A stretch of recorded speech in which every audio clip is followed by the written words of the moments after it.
तो ये समझ में आ गया, हमें एनिमल फिजियोलॉजी में इन इन टॉपिक को कवर करना है। सबसे ज्यादा फोकस किस पे करना है? एंडोक्राइन पे, उसके बाद में कार्डियोवैस्कुलर सिस्टम पे। फिर ये तो छोटे छोटे से टॉपिक हैं। हेलो, चलो अब इसको कार्डियोवैस्कुलर सिस्टम को देख लेते हैं ना।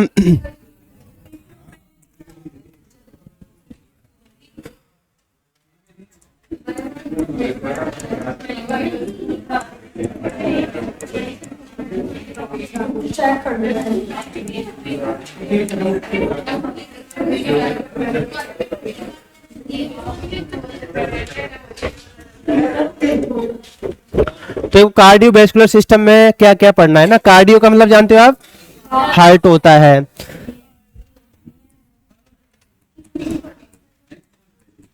और वैस्कुलर का मतलब? तो वैस्कुलर सिस्टम प्लांट में मिलता है या एनिमल मिलता है? दोनों में मिलता है।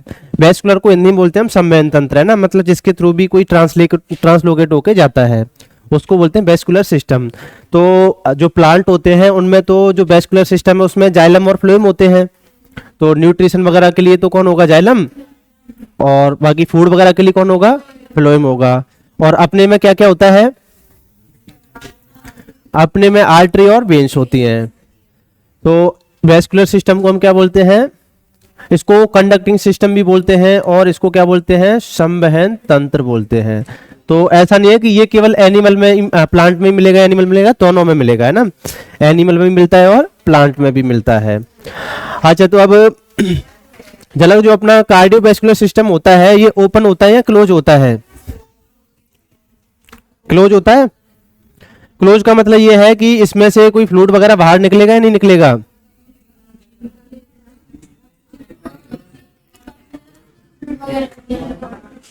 एक तो जैसे पाइपलाइन है, एक तो ओपन है, एक क्लोज है। तो पाइपलाइन कोई क्लोज है, जैसे यहां से, जैसे ये मोटर लगी हुई है, यहां से पाइप जा रहा है और वापस से लौट के इधर ही आ रहा है ये, तो ये हो गया क्लोज सिस्टम। इसमें से कोई बाहर नहीं निकल रहा। कई बार अपन करते हैं ना, जैसे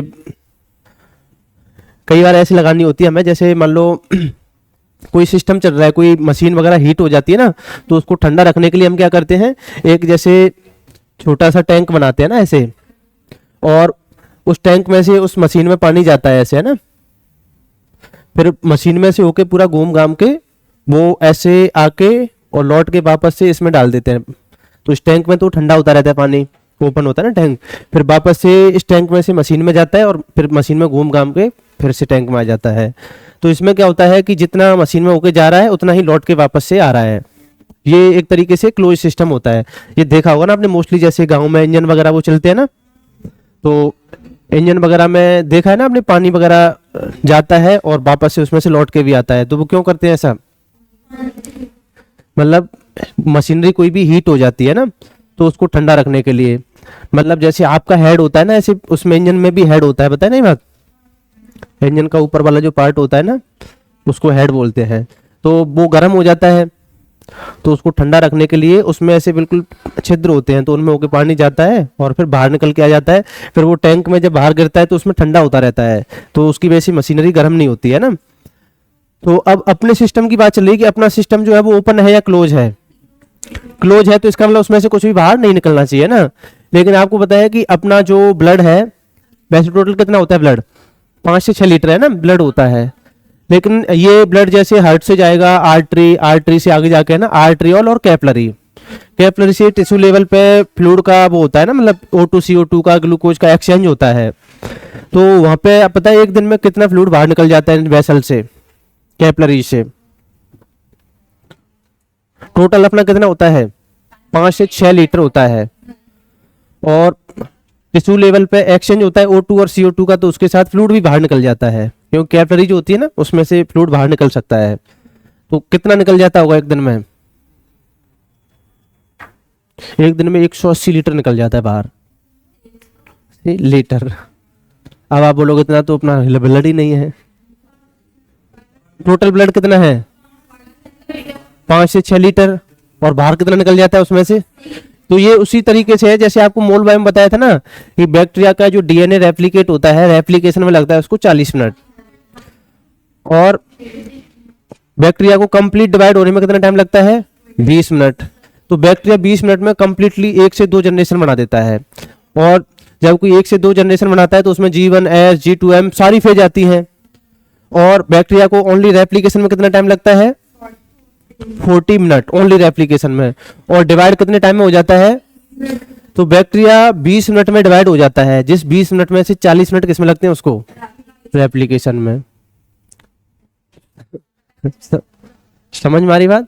बैक्टीरिया 20 मिनट में कंप्लीटली डिवाइड हो सकता है और उस 20 मिनट में से 40 मिनट तो किसमें लगती है उसको? रेप्लिकेशन में। तो ऐसा कैसे पॉसिबल हो सकता है? क्योंकि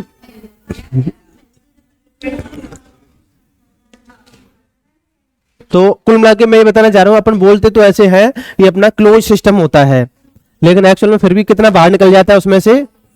180 लीटर पर डे, मतलब उसमें से बाहर निकल जाता है। और टोटल कितना है? 5 से 6 लीटर। तो कुछ और नहीं है इसमें सुई। अब आप तो जूलॉजी से हो जैसे, तो आपको ज्यादा पता होगा इस बारे में। अब कनिष्क का जैसे अपन तो बोटनी से है, तो अपने को तो प्लांट के बारे में पता है। अब सुबह जूलॉजी से है, नहीं पता है सुबह। 5 लीटर में से 180 लीटर कैसे निकल सकता है? नहीं, आप भी तो जूलॉजी से हो या पहले थी जूलॉजी? अभी भी तो देखो ऐसा होता है, कैपलरी से फ्लूइड बाहर निकल जाता है ना, और ऐसा नहीं कि 180 लीटर एक साथ निकल जाएगा, पूरे दिन में ऐसे निकलता रहता है उसमें से, लेकिन उसको वापस से हम ब्लड में डालते रहते हैं जो निकलता रहता है ना। तो उसके लिए हमने एक अल्टरनेटिव वेसल्स बनाई होती है जिसको हम बोलते हैं लिम्फेटिक वेसल्स। एक लिम्फेटिक सिस्टम होता है ना,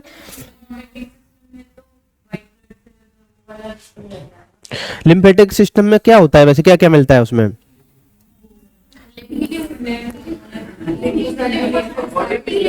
देखो देखो आपको थोड़ा सा रॉ डायग्राम के थ्रू बताया था। ये मान लो हार्ट है, ठीक है, तो यहां से ये मान लो लेफ्ट वाला वेंट्रिकल है ना, यहां से ब्लड जाएगा किसी टिश्यू में गया, ये मान लो यहाँ पर टिश्यू है ना, तो टिश्यू में यहाँ पर फ्लूइड बाहर निकल गया ब्लड में से, और ये तो आगे जाके कैपिलरी वेन्यूल और वेन वापस से जाके यहाँ पे आ जाएगी ये तो। लेकिन यहाँ पे पर डे कितना फ्लूइड निकल जाता है बाहर? 180 लीटर। तो फिर इसको वापस से डालना पड़ेगा, नहीं तो टोटल तो कितना है? 5 से 6 लीटर ही है। इतना तो अपना खुद का ही वेट नहीं है 180 लीटर। तो हम क्या करते हैं, फिर एक अल्टरनेटिव हमने अलग से सिस्टम बनाया, ये पूरे को एब्जॉर्ब करके वापस से क्या करता है, जो भी फ्लूइड बाहर निकल गया था ना उसको एब्जॉर्ब करके वापस से वेन्स में डाल देता है। यह है लिम्फेटिक वेसल। तो इसमें फ्लूइड मिलेगा, WBC मिल सकती है इसमें, मतलब जो भी छन के बाहर आ जाता है ना, कैपिलरी से जो भी छन के बाहर आ जाएगा, लार्ज पार्टिकल तो आ नहीं पाएंगे छन के बाहर, तो जो भी छन के बाहर आ गया था वो कुछ भी हो सकता है, वो किसमें मिलेगा? लिम्फेटिक वेसल्स में मिलेगा। इसमें जगह जगह पे ऐसे वाल्व मिलते हैं, ये यूनिडायरेक्शनल फ्लो हो सकता है इनसे, मतलब ऐसे एक तरफ ही ब्लड जा सकता है, वापस से लौट के नहीं आ सकता। ब्लड नहीं मतलब लिम्फेटिक वो होगा ना इसमें फ्लूइड, तो उसमें आपको स्मॉल साइज के जितने भी फ्रेगमेंट है वो मिल जाएंगे, लार्ज साइज के जो होंगे वो बाहर नहीं आ पाएंगे उससे छन के कैपिलरी से, तो वो नहीं मिलेंगे उसमें। और जगह जगह पर इसमें ऐसे लिम्फ नोड मिलते हैं जहां पर वो इम्यून सिस्टम की सेल क्या रहती हैं? एक्टिव रहती हैं। तो ये बैक्टीरिया वगैरह से फाइट करने में काम आता है, अपने इम्यून सिस्टम का भी पार्ट है। तो क्यों इम्यून सिस्टम का पार्ट? क्योंकि उसमें सेल मिलती हैं और वापस से उस फ्लूइड को, तो क्या होता रहता है, यहाँ से तो ये छन के बाहर आता रहता है और लिम्फेटिक वेसल्स इसको वापस से एब्जॉर्ब करके उसमें डालती रहती हैं। समझ में आ गया? तो ऐसा नहीं कि 180 लीटर एक साथ ही आ जाता है, और ऐसा नहीं किसी एक ही टिश्यू में, ये सारे टिश्यू का मिला के है। समझ में आ रही बात? कितने टिश्यू अपनी बॉडी में, सबको मिला के 180 लीटर पर डे निकलता है और उसको एब्जॉर्ब करके वापस से डाल दिया जाता है। तो प्रगति, आप लंबी छुट्टियों से आए हो की बार तो है ना, घर जाके भी आ गए। चलो अब हम क्या पढ़ते हैं इसमें, ये पढ़ते हैं कार्डियोवैस्कुलर सिस्टम में। तो देखो कार्डियोवैस्कुलर सिस्टम में एक तो अपना हार्ट होगा और एक संवेदन तंत्र होगा। तो अपने में जो वैस्कुलर सिस्टम होता है उसमें कौन होता है, किसका फ्लो होता है? ब्लड का फ्लो होगा ना, ब्लड का फ्लो होगा। तो सबसे पहले हम ब्लड को ही देख लेते हैं। जो आपने बायोकेमिस्ट्री में पढ़ा है ना, अब उसको भी यहाँ पे कनेक्ट करना पड़ेगा ना। जो हमने हीमोग्लोबिन ऑक्सीडेशन का डिसोसिएशन कर पढ़ा था, उसको मिक्स करके पढ़ना पड़ेगा। तो पहले तो ये बताओ, अब कोई सा भी टिश्यू है ना अपनी बॉडी में, मोस्टली जो 3 जर्म लेयर होती हैं, एपिडर्मिस, एंडोडर्म, मेसोडर्म और एक्टोडर्म, तो उन 3 का ही डेरिवेटिव होती है ना कोई सा भी हो टिश्यू। तो ये कौन सी जर्म लेयर से बनी होगी? तो ये मेसोडर्मल ऑरिजिन का होता है ना।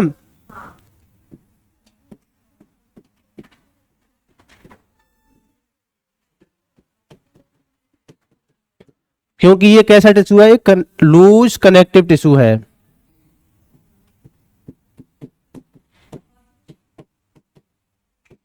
और जितने भी अपने कनेक्टिव टिश्यू होते हैं वो सब किसके डेरिवेटिव होते हैं? मेसोडर्मल ओरिजिन के होते हैं। बाकी आपको टिश्यू जो है ना बहुत ही कम होते हैं जो लूज वाली फॉर्म में मिलते हैं, नहीं तो कनेक्टिव टिश्यू कैसे होते हैं? मोस्टली डेंस टाइप के होते हैं ना कनेक्टिव टिश्यू। ये कैसा है? लूज टाइप का है। और जैसे अपनी बोन है, वो भी कौन से ओरिजिन की होती है? वो भी कनेक्टिव टिश्यू से बनी हुई है। और कार्टिलेज, वो भी कनेक्टिव टिश्यू से बनी हुई है ना, कार्टिलेज भी। तो बोन, कार्टिलेज, वो हार्ड टिश्यू है दोनों। तो ये अपना मेसोडर्मल ओरिजिन का हो गया। अगर देखें तो ब्लड जो अपना होता है वो नॉर्मली 5 से 6 लीटर मिलता है ना, अगर फीमेल है तो 4 से 5 लीटर। ये ऐसे डेटा आपको याद रखने नहीं होते हैं वैसे, ये तो जब आप नीट वीट में पढ़ाने जाओगे ना,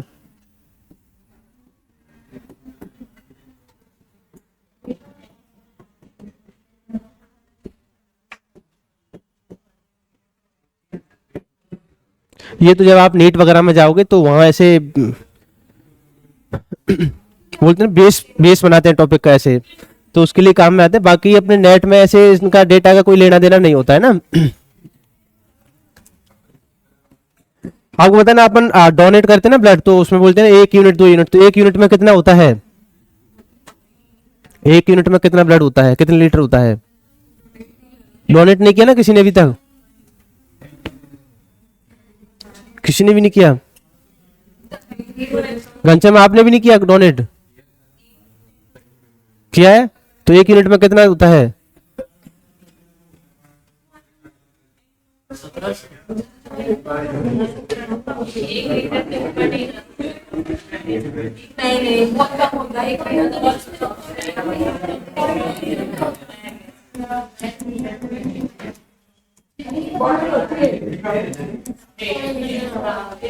थ्री 350 ml होता है ना 1 यूनिट में। क्या 350 ml? 1 लीटर नहीं, मतलब 1 यूनिट होता है। हाँ, लेते नहीं हैं। और अगर आपने नहीं देखा है तो यहीं पास में ये मानसरोवर मेट्रो स्टेशन है ना, वो उसके नीचे अपने भाई साहब हैं, उनकी ब्लड बैंक है। कभी आपको विजिट करनी हो तो विजिट करा के ला सकते हैं। पूरा नहीं, ऐसा कुछ नहीं, साफ सफाई रहती है उसमें पूरी। और ऐसा जो आप सोच रहे हो उसमें ऐसा कुछ भी नहीं होता, पूरा बिल्कुल साफ सफाई रहती है, क्योंकि जगह टाइम टाइम पे इंस्पेक्शन की टीम आती रहती है ऊपर से, तो बिल्कुल वेल मेंटेन रखना पड़ता है उनको ना। और बिल्कुल भी फर्जीवाड़ा नहीं होता है उसमें। आपको पता ना ब्लड बैंक में एक यूनिट का है ना पर्टिकुलर हिसाब रखना पड़ता है। 1 यूनिट भी गड़बड़ होगी ना तो 1 यूनिट की वजह से पूरे ब्लड बैंक का क्या आप अपनी मर्जी से दे के आ रहे हो उसका भी हिसाब रखना पड़ेगा उनको, क्योंकि जो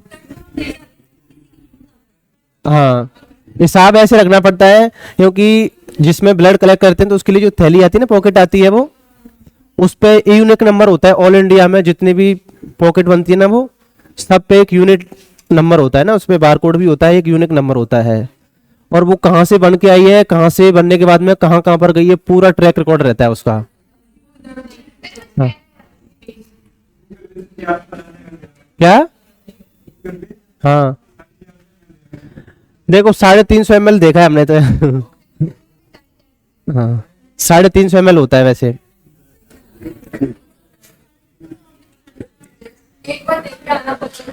इसमें भी ये हो सकता है कि जैसे मेल का लेते हो तो 450 लेते हो, हाँ, और फीमेल का लेते हो तो 350 ml देती हैं लड़कियां।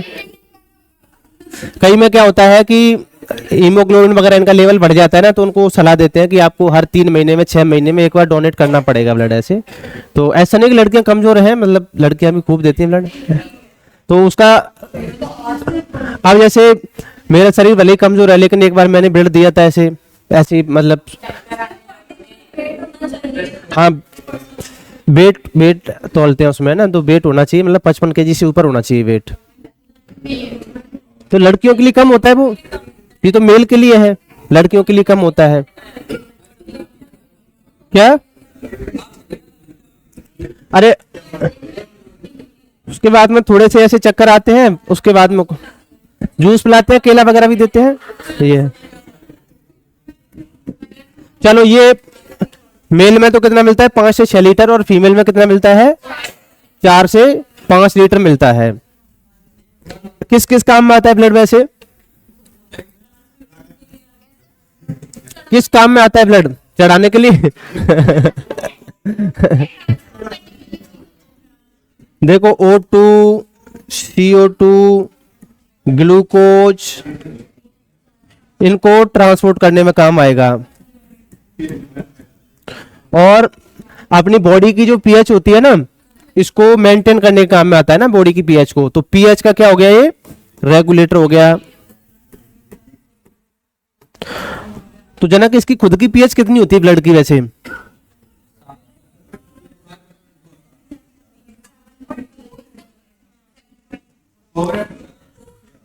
7.3 to 7.4, 7.35 के लगभग होती है ना। और अगर पीएच जो है 7.41 हो जाए तो क्या होगा? 7.41 हो जाए, 41, ये 7.4 का मतलब है 7.40, और 7.40 से 7.41 हो जाए तो इतने से बढ़ने से आदमी की डेथ हो सकती है, देख लो आप क्योंकि आपको पता है ना ये पीएच लॉग में चलती है, और पीएच अगर 1 बढ़ती है तो वो 10 गुना H+ आयन की कंसंट्रेशन बढ़ती है। और आपको पता है ना ये अपने मोस्टली प्रोटीन हार्मोन जो होते हैं एक पर्टिकुलर पीएच पे काम करते हैं। तो पीएच चेंज तो उनका जो प्रोटोनेशन और डीप्रोटोनेशन है वो स्टेज है वो क्या हो जाएगी? चेंज हो जाएगी। कोई प्रोटीन मिसफोल्ड भी हो सकती है थोड़ी सी पीएच चेंज करने पर, तो इतने में ही आदमी क्या हो सकती है? डेथ हो सकती है ना थोड़ी सी। आपको तो लग रहा है कि थोड़ी सी चेंज हुई है, लेकिन वो थोड़ा सा उसके लिए बहुत ज्यादा है। समझ में आ गई बात? तो पीएच का रेगुलेटर है, खुद की पीएच कितनी होती है ब्लड की? 7.3 से 7.4। अच्छा, इसके बाद में हीट को रिलीज करने का काम भी करता है ब्लड, है ना, हीट रिलीज होती है। अब जैसे अल्कोहल वालों के लिए एक फैक्ट बताता हूँ यहाँ पे ना, जैसे क्या होता है, जैसे रम वगैरह पीते हैं ना, रम तो जानते हो ना सब? रम नहीं जानते? रम आपको जानना भी नहीं है ना, ड्रिंक वाला रम। अरे ड्रिंक तो पानी भी करते हैं ऐसे तो देखो जो रम होती है ना, मतलब उसका दारू का एक टाइप है। अरे मोस्टली 2 टाइप की दारू आती है, एक रम और एक विस्की। जो ज्यादातर लोग पीते हैं वो विस्की होती है, और रम जो आती है वो रेड रेड कलर की आती है बिल्कुल, उसमें कितना भी पानी मिला वो रेड ही रहती है। फिर भी रम आती है स्पेशल सर्दियों के लिए, गर्मियों में नहीं, वो आपको ठेके पे मिलेगी भी नहीं है ना गर्मियों में। हाँ गर्मी करती है तो गर्मियों में आपको ठेके पे भी नहीं मिलेगी, गर्मियों में कोई नहीं पीता उसको। वो मोस्टली यहाँ तो जो फौजी वगैरह होते हैं ना, तो उनके लिए जैसे वो रम ही पीते हैं ना मोस्टली, क्योंकि ठंडे इलाके में रहते हैं वो। तो ये आपको पता है ना बहुत ज्यादा गर्मी करती है मतलब, है ना। तो देखो एक्चुअल में तो ये सर्दी करती है, लेकिन फिर भी आदमी को लगता है कि मतलब अपने को ये गर्म कर रही है। क्या देखो इससे क्या होता है, जब ये पीता है ना आदमी, तो ये वैसो डायलेशन कर देता है। जो स्किन की ऊपर वाली जो होती है ना वेसल्स, सरफेस वाली वेसल्स, उनमें हो जाता है वैसो डायलेशन। तो इसकी वजह से जो ब्लड फ्लो है ना वो अपने इस सरफेस वाले इलाके में बढ़ जाता है। अब ब्लड अपना गर्म होता है, जैसे आप बैठे हो मान लो कहीं टेम्परेचर है 15 डिग्री सेल्सियस और आपने रम पी ली, तो अभी अपनी जो स्किन की सरफेस वाला इलाका है ना उसमें ब्लड फ्लो बढ़ जाता है पूरे में। ब्लड अभी आपका टेम्परेचर तो बॉडी का कितना रहता है 37 डिग्री सेल्सियस, आप बैठे हो 15 डिग्री सेल्सियस वाले माहौल में, लेकिन जो ब्लड फ्लो हो रहा है उसका टेम्परेचर कितना है 37 डिग्री सेल्सियस। तो अब आपको तो गर्मी लगेगा ना पूरा इलाका, क्योंकि पूरे सरफेस में ब्लड फ्लो तेजी से हो रहा है और ब्लड का टेम्परेचर कितना है, 37 डिग्री सेल्सियस है।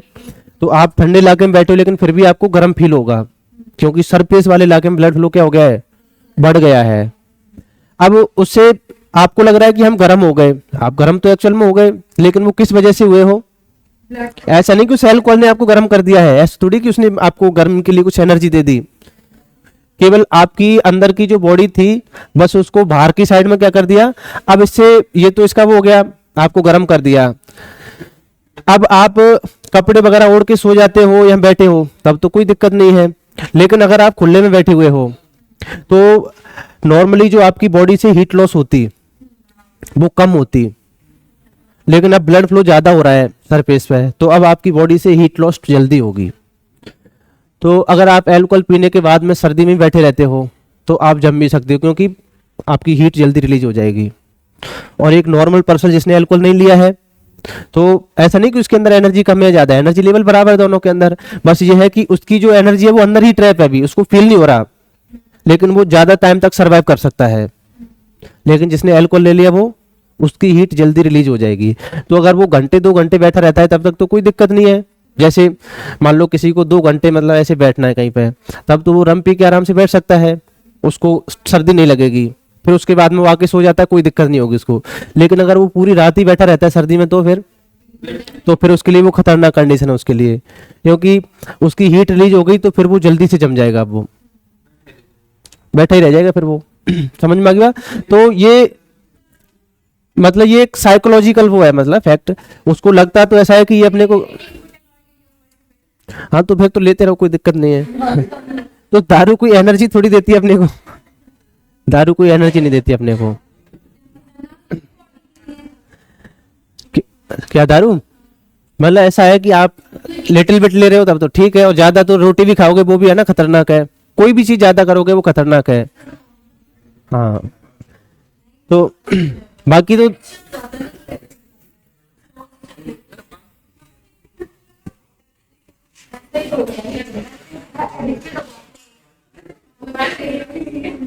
आपको तो पाप लगेगा, दारू की बात करोगे तो आपके इसमें तो हराम है, दारू हराम है।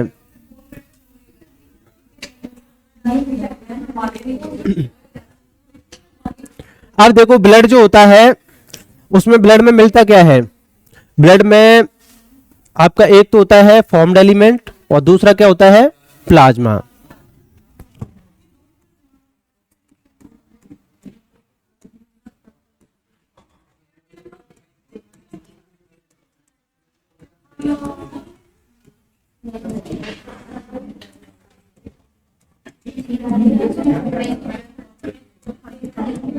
दोनों को मिला के क्या बनता है, ब्लड बनता है। अब आपके फॉर्म्ड एलिमेंट में कौन कौन आ जाएगा, जो भी उसमें सेल्स होती है ना तो सब कुछ आ जाएगा। तो कौन कौन सी सेल होती हैं,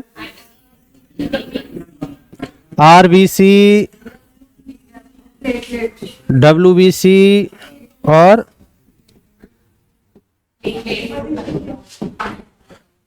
देखो प्लेट्स का मतलब जानते हो आप, लेट्स का मतलब क्या होता है, लेट्स का मतलब होता है लिटिल,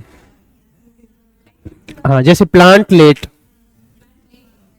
छोटा सा प्लांट, प्लेटलेट्स छोटी वाली प्लेट। हाँ लेट वर्ड जो है वो लिटिल के लिए आता है ना, और इसको और भी शॉर्ट बना के आपने लिल बना दिया इसको आजकल, है ना LIL, लड़कियों ने इसको और भी शॉर्ट कर दिया है ना। अब आजकल छोटी सिस्टर को है ना पूरा बोलने में उनको ऐसे शर्म आती है, तो बस ये लिल सिस्टर होके सिस्टर को भी सिस बना दिए तो चलो है ना। अच्छा अब आपको मैंने बताया हुआ कि जितनी भी टाइप की ये RBC WBC प्लेटलेट्स होती है ना, ये सब कहां से ड्राइव होती हैं, RBC WBC platelet.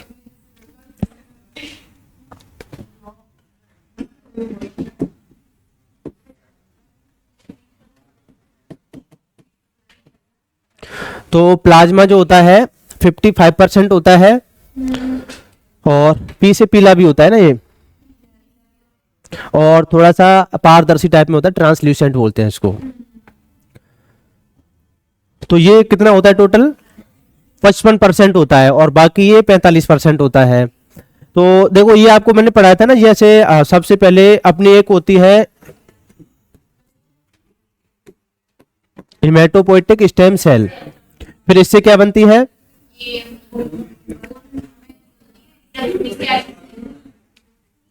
Progenitor cell बताई थी इससे,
अरे कल से उसने बहुत फोन कर दिया, मैं तो उठाया भी नहीं, मैंने तो फोन भी नहीं उठाया उसके।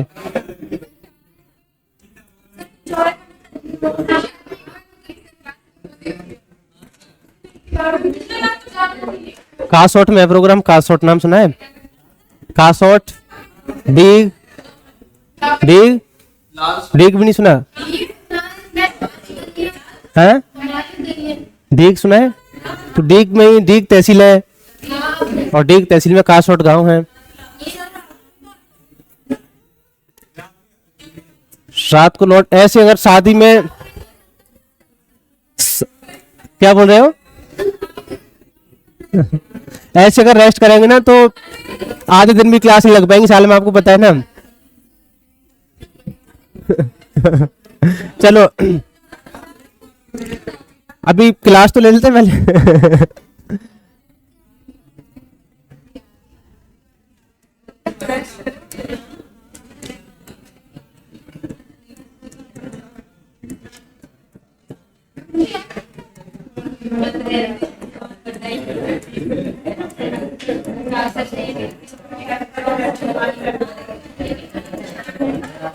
ये आपको दो तरह की सेल बनाई थी ना, लिम्फोइड प्रोजेनेटर और माइलॉइड प्रोजेनेटर। तो माइलॉइड प्रोजेनेटर से तो कौन कौन बना था,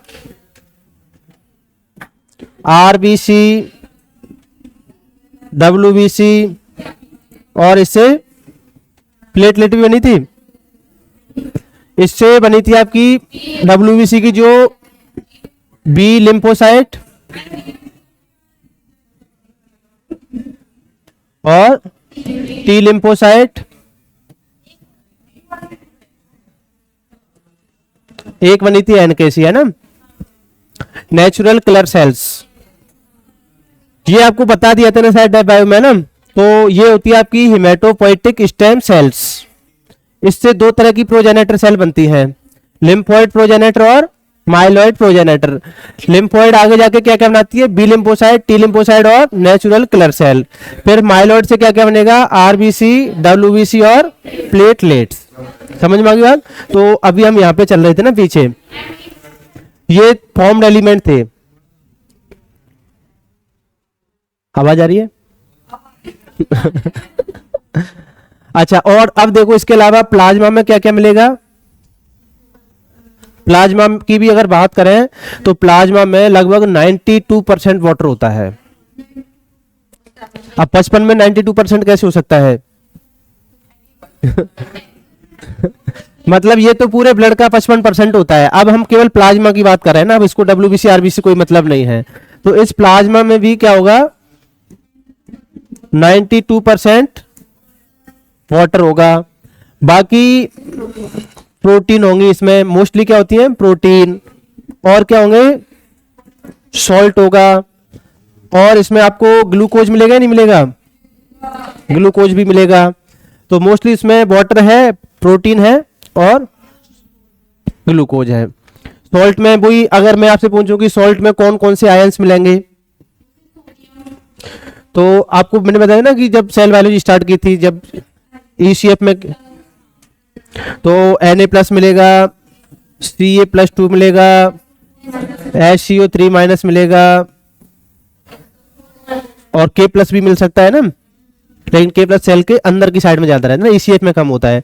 ECF में मिलेगा लेकिन साइटोप्लाज्म के कंपैरिजन में कम होगा ना बाहर। तो ये आयन मिल सकते हैं जो भी आपको ECF मिलते हैं ना, जो समुद्री पानी में मिलते हैं। तो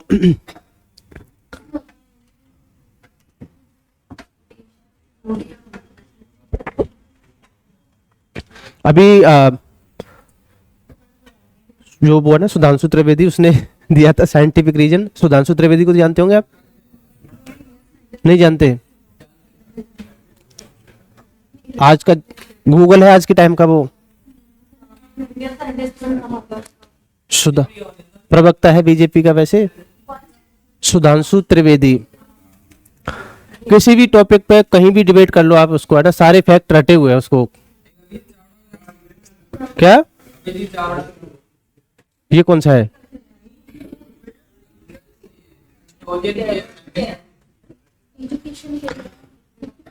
तो उसने ये रीजन दिया था, मतलब जैसे नॉर्मली अपन जोक्स वगैरह में बोलते हैं ना ऐसे कि जो मंगल ग्रह है वो अपने से इतने लाख किलोमीटर दूर है और उसका काम है भारतीय कपल्स की शादी में अड़चन पैदा करना। मतलब कोई ग्रह इतनी दूर है वो कैसे मतलब अपने को अफेक्ट कर सकता है।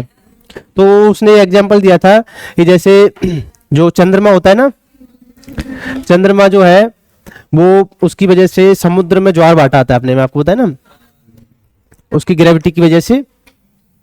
ये तो पता है ना, ज्वार भाटा तो आपने पढ़ा होगा। तो वो केवल किसकी वजह से आ रहा है? चंद्रमा की वजह से। और चंद्रमा तो इन ग्रह के कंपैरिजन में बहुत छोटा है ना, मंगल और इनके कंपैरिजन में। तो जो कंपोजिशन समुद्र के पानी का है वही सेम टू सेम कंपोजिशन हमारे अंदर। ये तो मैंने आपको पहले बता दिया था ना, अपने ECF में क्या मिलता है वही, क्योंकि सेल सबसे पहले कहां पर इवॉल्व हुई थी? सी वाटर में हुई थी। तो सी वाटर का जो कंपोजिशन था वो सेल के लिए ECF था। और आज भी हम भले ही कितने इवॉल्व हो गए, लेकिन अपना जो ECF है वो कैसा है? समुद्र के पानी जैसा है। तो उसने ये बताना चाहता कि जब वो चंद्रमा उस समुद्र में ज्वार भाटा ला सकता है तो वही chemical composition same to same अपने अंदर है ECF में, वही आयंस है जो समुद्र में है। तो अपने बॉडी की उसको मैकेनिज्म को अफेक्ट क्यों नहीं कर सकता कोई ग्रह? मतलब कोई ग्रह जब पास में आएगा अर्थ के तो उसकी ग्रेविटी अपनी बॉडी को अफेक्ट करेगी नहीं करेगी? जब समुद्र में ज्वार भाटा आ सकता है, सेम टू सेम कंपोजिशन किसका है? हमारे अंदर है। तो अफेक्ट कर सकती है, लेकिन उसको कैसे करेगी ये अभी जानने का विषय है ना, अभी ये जानने का विषय है। जैसे ज्योतिष वगैरह ये सब होता है, सब कुछ है, लेकिन 1% ओरिजिनल है, 99% कैसे है? फेक है, फर्जी है सब। सच में होता है, लेकिन उसके लिए वो विद्या है नहीं ना आज के टाइम पे, बहुत एक रेयर है मतलब, लेकिन होता सब कुछ है। जैसे आज के टाइम पे तो हम इतने वो हैं जो अपनी सौर वेधशाला है कितने हजारों साल पहले की है, वो बिल्कुल एग्जैक्ट आज भी आप बिना घड़ी के, उसके आपकी घड़ी तो है ना एनर्जी से चलती है, उसमें कोई एनर्जी की जरूरत नहीं पड़ती। आप वो गाइड वगैरह होते हैं ना, उसमें देख के बिल्कुल एग्जैक्ट टाइम बता देते हैं कि अभी कितने बज रहे होंगे। कोई किसी उससे नहीं चलती है वो सौर वेधशाला जो है ना। और उस टाइम पे तो कोई उन्नत माइक्रोस्कोप और वो नहीं थी, फिर उन्होंने कैसे किया ग्रहों की सटीक स्थिति बताई होगी, इस टाइम पे ये ग्रह यहाँ पर है, ये वाला ग्रह यहाँ पर है। मतलब इम्पॉसिबल है आज के टाइम पे भी, मतलब इतना सब कुछ आ गया और उन्होंने उस टाइम पे बना दी जब माइक्रोस्कोप वगैरह नहीं था। तो ये वाली कहानी समझ में आई है। तो अब देखो इसमें प्रोटीन भी मिलती है ना,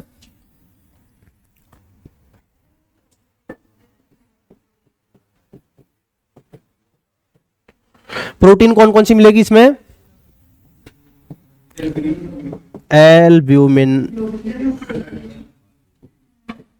ग्लोब्यूलिन और फाइब्रिनोजन। ये 3 प्रोटीन है ना मोस्टली मिलती है इसमें, जिसमें से एल्ब्यूमिन का काम क्या है? BCOP नाम सुना है, ब्लड कोलोइडल ऑस्मोटिक प्रेशर।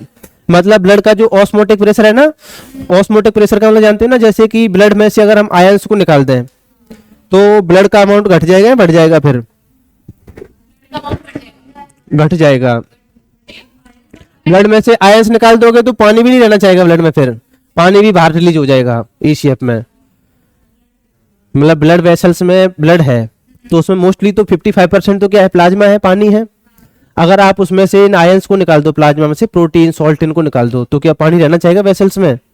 उसका ऑस्मोटिक प्रेशर कम हो जाएगा तो पानी कहाँ चला जाएगा? ई शेप में चला जाएगा, बाहर चला जाएगा। तो ब्लड के ऑस्मोटिक प्रेशर को ये क्या करके रखती हैं? मेंटेन करके रखती हैं। अगर ये प्रोटीन नहीं हो, ये एल्ब्यूमिन प्रोटीन को निकाल दो, तो ब्लड का लेवल जो है वो क्या हो जाएगा? कम हो जाएगा। ब्लड ई शेप में चला जाएगा ना, वापस से वेसल्स में नहीं आ पाएगा। तो इसका काम क्या है? ऑस्मोटिक प्रेशर को मेंटेन करना। इसको बोलते हैं ब्लड कॉलॉइडल ऑस्मोटिक प्रेशर।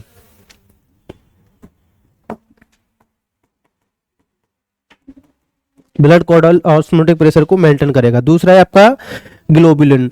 इसका काम है मेनली, आपने इम्यूनोग्लोबुलिन पढ़ा होगा ना, तो इसका काम है इम्यून सिस्टम में। तो ये आपका इम्यून सिस्टम वाला काम हो गया इसका।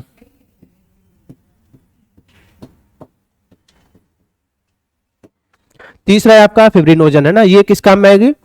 ब्लड क्लॉटिंग में।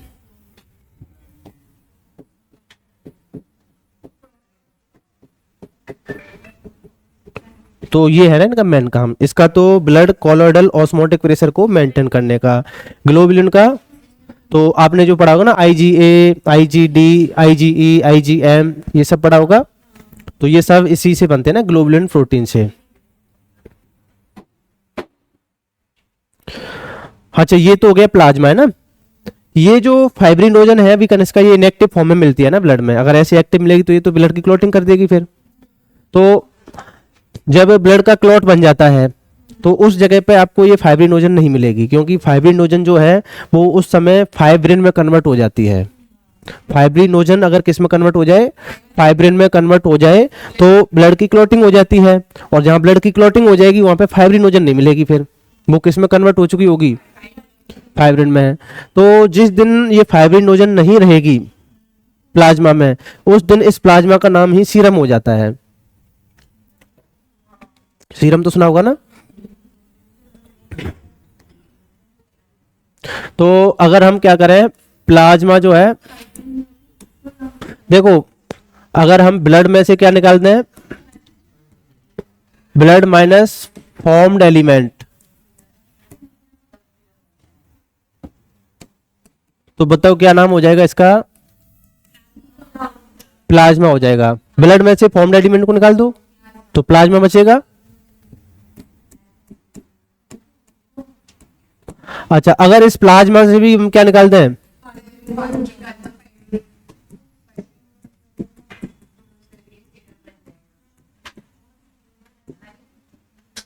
तो ये क्या हो जाएगा? अब ये सीरम तो आपने खूब यूज लिया होगा बालों में लगाने में, कहीं स्किन पे लगाने में, कहीं ना कहीं, है ना, सीरम आते हैं आजकल। तो ये सीरम समझ में क्या होता है? या तो ब्लड की क्लॉटिंग हो जाए तो जो फाइब्रिनोजन है जब फाइब्रिन में चेंज हो जाए तो उसको सीरम बोलेंगे, या फिर आप उसको फाइब्रिनोजन को निकाल दो उस ब्लड में से तो उसका नाम क्या हो जाएगा? सीरम हो जाएगा, है ना। अब आपने ये प्लाज्मा थेरेपी या सीरम थेरेपी ये सुना होगा नाम?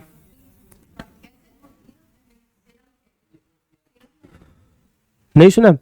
मतलब जो प्लाज्मा थेरेपी ऐसी, और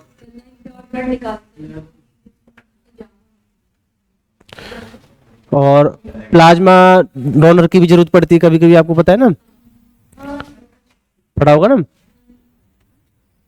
उसको FOP कुछ ऐसा डोनर बोलते हैं ना, FOP सुनाओ किसी ने ब्लड से रिलेटेड? FOP सर्च करना, FOP। F से तो फ्रीज होता है, P से प्लाज्मा होता है, और एक बीच में हो रहा है टर्म, है ना। मतलब क्या होता है, जैसे किसी का ब्लड लिया है ना, ब्लड लेके फिर उसको सेंट्रीफ्यूज करते हैं।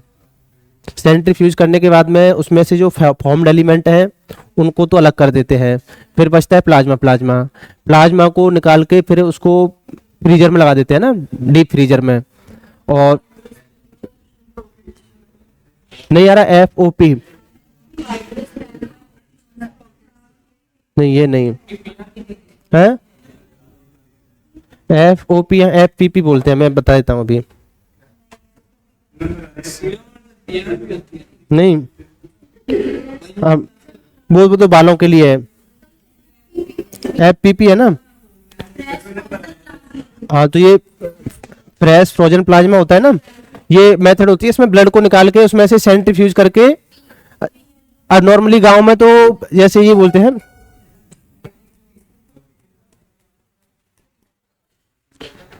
जैसे गांव में तो क्या होता, अब जैसे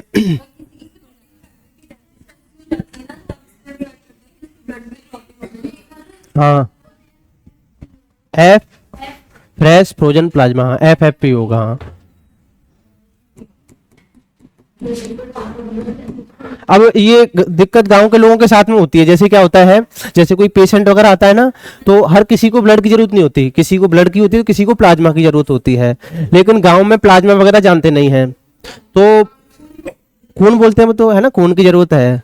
अब ऐसे ही हुआ था, मतलब अब अपने ताऊ के लड़का आया था यहाँ पे ना SMS में, तो जैसे उनको 4 यूनिट FFP के लिए बोला, हाँ अब वो लैब के बाहर, अब क्या है, तुरंत नहीं मिलता हुआ ना ब्लड, तो तुरंत मिल जाता है ब्लड, तो आप 2 डोनेट करो और वो दूसरा वाला दे देते हैं, मतलब उस जो आप डोनेट करोगे वो ब्लड नहीं मिलेगा आपको, डोनेट वाले को तो वो रख लेते हैं, आपको दूसरा ब्लड वो दे देते हैं ना उसके बदले में।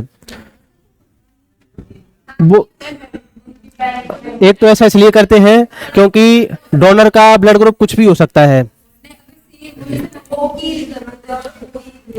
हाँ तो फिर भी आप वाले को रख लेंगे, वो दूसरे का दे देंगे वो। एक तो ये होता है कि अभी उसकी आगे टेस्टिंग वगैरह होगी, इसमें कोई वायरस वगैरह कोई वो तो नहीं, इन्फेक्शन नहीं है। दूसरा क्या होता है कि ब्लड को ज़्यादा दिनों तक स्टोर नहीं रख सकते, उनकी एक वो होती है कि इतने दिनों में निकालना ही है उनको, तो इस नए वाले को स्टोर करते रहते हैं, पुराने वाले को ऐसे, नहीं तो चैन गड़बड़ा जाएगी ना उनकी, फिर वो पुराना वाला खराब हो जाएगा, ऐसे डेट निकल जाएगी। तो इस वजह से क्या है कि ये डॉक्टर वगैरह जो होते हैं ना, आपने देखा होगा कि वो गवर्नमेंट ब्लड बैंक के ब्लड को ही प्रीफर करते हैं, जैसे SMS वाले होते हैं ना, प्राइवेट वालों को वो नहीं करते, प्रीफर नहीं करते, क्योंकि अब नॉर्मली क्या होता है, प्राइवेट वालों को कई बार जैसे पता लग गया कि ठीक है इसमें कोई दिक्कत है, तो आपको ये समझ ऐसा लगता हो ना कि इसमें बहुत बड़ा प्रॉफिट होता है ब्लड बैंक में, इसमें कोई ऐसा प्रॉफिट नहीं है। मतलब आप होते हैं ना 1213 रुपये में 1 यूनिट ब्लड आता है ब्लड बैंक से, उसमें भी कोई एक्स्ट्रा ले नहीं सकते वो। अब वो 1213 में ऐसा नहीं कि उनको पूरा बच जाता है, उनका 600-700 रुपये का 1 यूनिट पे खुद का खर्चा आ जाता है, हाँ प्रिजर्व करने का। ऐसा नहीं कि बहुत आसानी से मिल जाता है, किसी दिन आपको वेट करा के लाऊं, किसी का इंटरेस्ट हो तो ब्लड बैंक में, तब आपको पता लगेगा कि 4 से 5 लाख तो उसका 1 महीने का खर्चा हो जाता है। बहुत बड़ी तो बिल्डिंग होनी चाहिए पहले ना, उसमें आप डिजाइन भी अपने हिसाब से नहीं बना सकते, उसका इंटीरियर जो है ना वो भी गवर्नमेंट के द्वारा अप्रूव्ड डिजाइन होती है, मतलब ये वाला कक्ष यहाँ पर होना चाहिए, ये वाली रूम यहाँ पर होना चाहिए, मतलब ऐसे वो सब गवर्नमेंट अप्रूव्ड डिजाइन होती है ना, उस हिसाब से आपको बनाना पड़ता है। तो पहले तो बहुत बड़ा एरिया उस पर रेंट पे लेना पड़ता है, फिर इंटीरियर में पैसा लगाओ, उसके अलावा कम से कम 10 से 12 AC उसमें, फिर डीप फ्रीजर, तो लगभग 60-70 हज़ार रुपये महीने का तो बिजली का बिल आ जाता है, आपको पता है ना। और उसके लिए इमरजेंसी में वो आता है ना, गाड़ी में जनरेटर आता है ना, वो भी रखना पड़ता है, कभी लाइट चली जाए 24 घंटे से ज़्यादा तो फिर पूरा सिस्टम खराब हो जाएगा, तो बहुत सारे झंझट है उसमें। फिर ब्लड आपको ऐसी आसानी से थोड़ा मिल जाता है, कहीं पे ब्लड डोनेशन कैंप लग रहा है, वहाँ पे जाना पड़ता है, गाड़ी लेके जाओ कई बार। फिर उसमें भी ऐसा होता है कि आपका कोई जानकार नहीं लगाया हुआ है ना ब्लड डोनेशन कैंप, तो भी उसमें यह है कि 30% मिनिमम गवर्नमेंट ब्लड बैंक को देना ही पड़ेगा आपको, उसमें भी ये रूल है। जैसे मान लो, जैसे मेरे भाई साहब, मान लो मैंने अपने बर्थडे पे ब्लड बैंक का ब्लड डोनेशन कैंप लगाया, तो सारा ब्लड मैं उनको नहीं दे सकता, गवर्नमेंट को देना पड़ेगा, गवर्नमेंट ब्लड बैंक को। क्या 330 ml नहीं, जो भी यूनिट आई है उस हिसाब से, वो तो 330 ml तो 100 यूनिट आई है ना ब्लड की, तो उसमें से 30 यूनिट गवर्नमेंट वाले को देना ही पड़ेगा, मतलब तो उसमें बहुत सारे लफड़े। फिर उसके अलावा गाड़ी लेके जाओ, और एक डॉक्टर होना चाहिए स्पेशलिस्ट उसमें, है ना। अब 2-3 हज़ार रुपये तो वही ले लेता है 3-4 घंटे के डॉक्टर ही। 2 यूनिट तक ही ले सकते हैं वो, उससे ज़्यादा नहीं लेते हैं ना एक बार में। फिर वो आदमी का भी सिस्टम, आदमी कितना भी हेल्दी हो, अगर 2 यूनिट से ज़्यादा देगा तो फिर वो की स्थिति में आ जाएगा। तो बहुत सारे लफड़े, मतलब इतना मतलब आसान काम नहीं है। और 1 यूनिट पे 400 रुपये 500 रुपये मैक्सिमम इतना ही बचता है। अब आप सोच लो कितना बचा सकती है इसमें, 4-5 लाख रुपए पर मंथ का तो वो खर्चा है। तो कोई बहुत ज्यादा ऐसे, बस ये है कि हाँ एक नाम होता है कि उसकी ब्लड बैंक चल रही है, इतना बड़ा कोई ज्यादा वो नहीं है ना। क्या वही 1200-1300 रुपये मिल जाता है। फिर उसमें कई बार वो जानकार भी आ जाते हैं तो उनसे कुछ बचा भी नहीं सकते। ये भी सिस्टम कैसे तो आपको कुछ नहीं मिलेगा। आप ब्लड दोगे आपको कुछ नहीं मिलेगा। आप ब्लड बैंक में ब्लड देने जाओगे ना, आपको कुछ नहीं मिलेगा। आपको केला दे देंगे वो खाने के लिए, ऑरेंज दे देंगे, पैसा नहीं मिलेगा आपको। ये तो पैसा ब्लड बैंक वाले नहीं देते, पैसा तो आपको मिलता है। जैसे कि मेरा कोई घर का पेशेंट भर्ती है और मेरे को ब्लड नहीं मिल रहा, ब्लड आपको पैसे से नहीं मिलेगा, है ना। प्राइवेट वाले तो ऐसे ही दे देते हैं, लेकिन जो गवर्नमेंट ब्लड बैंक होती है ना, पहले आपको डोनेट करना पड़ेगा तब ब्लड देते हैं वो। प्राइवेट वालों में डोनेट करने की जरूरत नहीं पड़ती, आप डायरेक्ट 1200-1300 रुपये दो उनको, आपको 1 यूनिट दे देंगे। और गवर्नमेंट में आपका पैसा नहीं लगता, गवर्नमेंट में पैसा नहीं लगता, लेकिन बिना डोनर के ब्लड नहीं देंगे आपको। आप उनको ब्लड दो और उसके बदले में आपको पैसा मिलता है। तो देखो ये प्लाज्मा थेरेपी क्या होती है, कई बार क्या होता है, जैसे अभी मान लो कोरोना आया है ना, कोविड में भी आपने नाम सुना होगा ना, प्लाज्मा थेरेपी चली थी। या कोई रेयर डिजीज होती है ना जो मतलब अभी मार्केट में नई आई है, अभी उसकी कोई वैक्सीन या फिर कोई ड्रग नहीं बना है उसके लिए, तो उसमें फिर प्लाज्मा थेरेपी कारगर होती है। देखो प्लाज्मा थेरेपी में क्या होता है, क्या बोल रहे हो, ये फ्रेश फ्रोजन प्लाज्मा होता है। फ्रेश फ्रोजन प्लाज्मा मतलब जैसे हर किसी को पूरा ब्लड नहीं चढ़ता, कोई कोई ऐसा होता है जिसको केवल प्लाज्मा की जरूरत है, तो उस ब्लड को निकाल के उसको एक सेंट्रीफ्यूज मशीन से सेंट्रीफ्यूज करते हैं, तो उसमें से फॉर्म्ड एलिमेंट अलग हो जाते हैं और प्लाज्मा अलग हो जाता है। फिर जो प्लाज्मा अलग हो जाता है ना, उसको डीप फ्रीजर में लगा देते हैं और फिर उसके बाद में वो येलोइश व्हाइट कलर का हो जाता है, ऐसे जम जाता है बिल्कुल, वो उसको बोलते हैं FFP।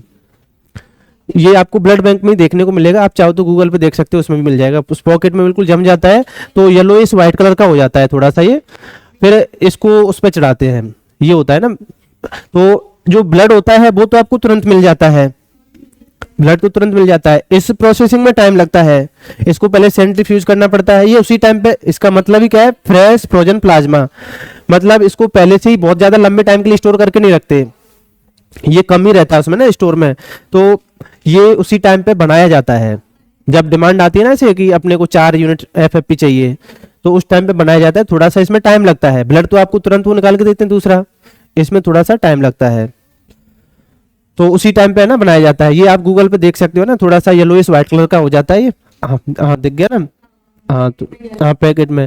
तो इसमें क्या होता है, जो FFP तो अलग बिकता है ये, है ना, और उसके बाद में जो फॉर्म्ड एलिमेंट होते हैं ना, वो भी खराब नहीं होता, उसको भी स्टोर करके रख लेते हैं। जब किसी को ब्लड की जरूरत होती है तो वो फॉर्म्ड एलिमेंट को दे दिया जाता है, मतलब दोनों ही फिर अलग अलग बिकते हैं। जैसे इसमें प्रॉफिट थोड़ा ज्यादा होता है, लेकिन इसमें खर्चा भी आता है, उनको सेपरेट करने का प्लाज्मा को थोड़ा खर्चा आता है, लेकिन इसमें दोनों ही सेल हो जाते हैं, मतलब FFP भी सेल हो जाता है। इसका भी आपको 1 यूनिट का प्राइस मिलेगा, जो 1 यूनिट ब्लड का होता है ना वो, और जब आप फॉर्म्ड एलिमेंट को बेचोगे उनका भी 1 यूनिट का वो मिलता है, तो इसमें 1 यूनिट की 2 यूनिट बन जाती हैं इसमें। लेकिन वो खर्चा आता है ना सेंट्रीफ्यूज वगैरह करने का, इतनी हैवी वगैरह मशीन आती है ना ये, हाँ मतलब उसको भी ऑपरेट करना वो नहीं है, मतलब एक पर्टिकुलर टाइम होता है कि फिक्स इतने टाइम पे ना बंद करना है इसको, तो वो सब उसमें ऑपरेटर वगैरह लगाना पड़ता है ना उसके लिए। तो ये प्लाज्मा थेरेपी में देखो क्या होता है, जैसे कोई भी नया बैक्टीरिया वायरस पैथोजन आया है ना, अभी जैसे कि कोविड आया मान लो, तो कोविड जब आया था तो उस टाइम पे उसकी कोई दवा नहीं बनी थी। अब तो चलो वैक्सीन वगैरह भी बन गई है ना, किसी काम की नहीं है, चलो मान लेते हैं ना। तो मार्केट में नया नया आया और अभी उसका कोई ड्रग नहीं बना है, कोई दवा नहीं बनी, लेकिन कोई ऐसा पर्सन जिसके अंदर एंट्री कर गया, वो एंट्री कर गया तो और वो बच गया मान लो, हाँ बच भी गया, कई लोग बचे थे ना, सारे थोड़ी मरे थे कोविड से, हाँ। तो अब किसी को कोविड हो गया और वो मरा नहीं, कोविड से बच गया, इसका मतलब ये है कि दवाई तो कोई बनी नहीं थी मार्केट में उस टाइम पे, अब बचा है तो केवल अपनी बॉडी के एफर्ट से बचा है। अपनी बॉडी के एफर्ट का मतलब उसकी बॉडी ने एंटीबॉडी बनाई होगी, और एंटीबॉडी बनाई होगी तो अभी अभी उसके ब्लड के प्लाज्मा में होगी प्रेजेंट वो। अभी अभी कोई वायरस आया था, पैथोजन आया था, और आप उससे बच गए, इसका मतलब आपकी बॉडी ने एंटीबॉडी बनाई होगी उस एंटीजन के अगेंस्ट में, और वो एंटीबॉडी अभी भी आपके ब्लड में घूम रही होगी, और ब्लड में भी कहां पर, प्लाज्मा में। तो अब हम क्या करते हैं, कोई ऐसा पेशेंट जिसको कोविड हो गया और मान लो उसकी एज ज़्यादा हो सकती है, या फिर उसकी इम्यूनिटी वीक चल रही थी पहले से ही, या फिर वो कोई ऑर्गन रिसिपिएंट था तो उसकी इम्यून सिस्टम पहले से ही वीक करके रखते हैं ना ऑर्गन रिसिपिएंट का। तो अब ऐसा पेशेंट के बचने की संभावना कम है। आपको पता है ना कि एक तो उसकी इम्यूनिटी पहले से वीक थी, जो ऑर्गन रिसिपिएंट होते हैं ना उनका इम्यून सिस्टम को हम कमजोर करके रखते हैं, नहीं तो वो उस जो ऑर्गन उसने लगाया था ना उसके अंदर वो डैमेज हो जाएगा ना, उसकी एंटीबॉडी उसको डिग्रेड कर देंगे। तो इस वजह से उसके इम्यून सिस्टम को हम सप्रेस करके रखते हैं। या फिर किसी की एज ज़्यादा है तो इम्यून सिस्टम वैसे ही कमजोर होता है। तो कोई भी रीजन हो कि जैसे या फिर कोई पैसे वाला हो, डिजीज रेयर है और वो पैसे वाला है, पैसे की कोई कमी नहीं है लेकिन वो मरना नहीं चाहता, नहीं मरना चाहेगा ना क्योंकि पैसा है उसके पास में, तो अब उसको डायरेक्ट बनी बनाई एंटीबॉडी दी जाती है फिर, क्योंकि मार्केट में भी कोई दवाई तो आई नहीं है और उसकी बॉडी कैपेबल है नहीं एंटीबॉडी बनाने में, तो फिर उसको हम डायरेक्ट मार्केट से बनी बनाई एंटीबॉडी देंगे। और वो आएंगी कहाँ से, वो एक ऐसे पेशेंट से आएंगी जिसको पहले अभी अभी वो डिजीज हुआ था कुछ टाइम पहले ही, और अभी अभी क्या हुआ है वो उस डिजीज से रिकवर हुआ है, तो अभी अभी उसके ब्लड में वो एंटीबॉडी मिलेंगे। तो अब हम क्या करेंगे, उस आदमी के प्लाज्मा को डायरेक्ट इंजेक्ट करा देंगे, उसमें डायरेक्ट क्या होंगी, वो एंटीबॉडी होंगी। समझ में आ गई बात। तो ये बहुत सारे उसमें क्या जाता है, जैसे किसी को सांप वगैरह काट जाता है ना, तो उसमें भी यही तरीका है। जैसे सांप जो होता है ना, सांप में भी जो जहर होता है प्रोटीन से बना होता है। आपको पता है ना कि सांप अगर आपको काट जाए तो आप मर जाते हो, लेकिन अगर आप सांप को काट जाओ तो, अगर आपने सांप को काट लिया तो सांप मर जाएगा। मतलब मार्केट का जो जहर आता है और सांप का जो जहर आता है दोनों में डिफरेंस है। मार्केट का जो जहर आया है वो आपने खा लिया तो आप मर जाओगे, और सांप का जहर आपने खा लिया तो आप नहीं मरोगे। किससे नहीं मरते, सांप के जहर से नहीं मरेंगे ना। सांप का जहर जो होता है वो प्रोटीन से बना हुआ होता है, और कोई भी प्रोटीन अपने आप खाओगे उसको जहर को तो वो पहले कहां पे जाएगा, स्टमक में जाएगा, एलिमेंट्री कैनाल में जाएगा, और वहां पे जाके क्या हो जाएगा, उसका डाइजेशन हो जाएगा। प्रोटीन है तो प्रोटीज अपने भी तो कितनी प्रोटीन खा रहे हैं।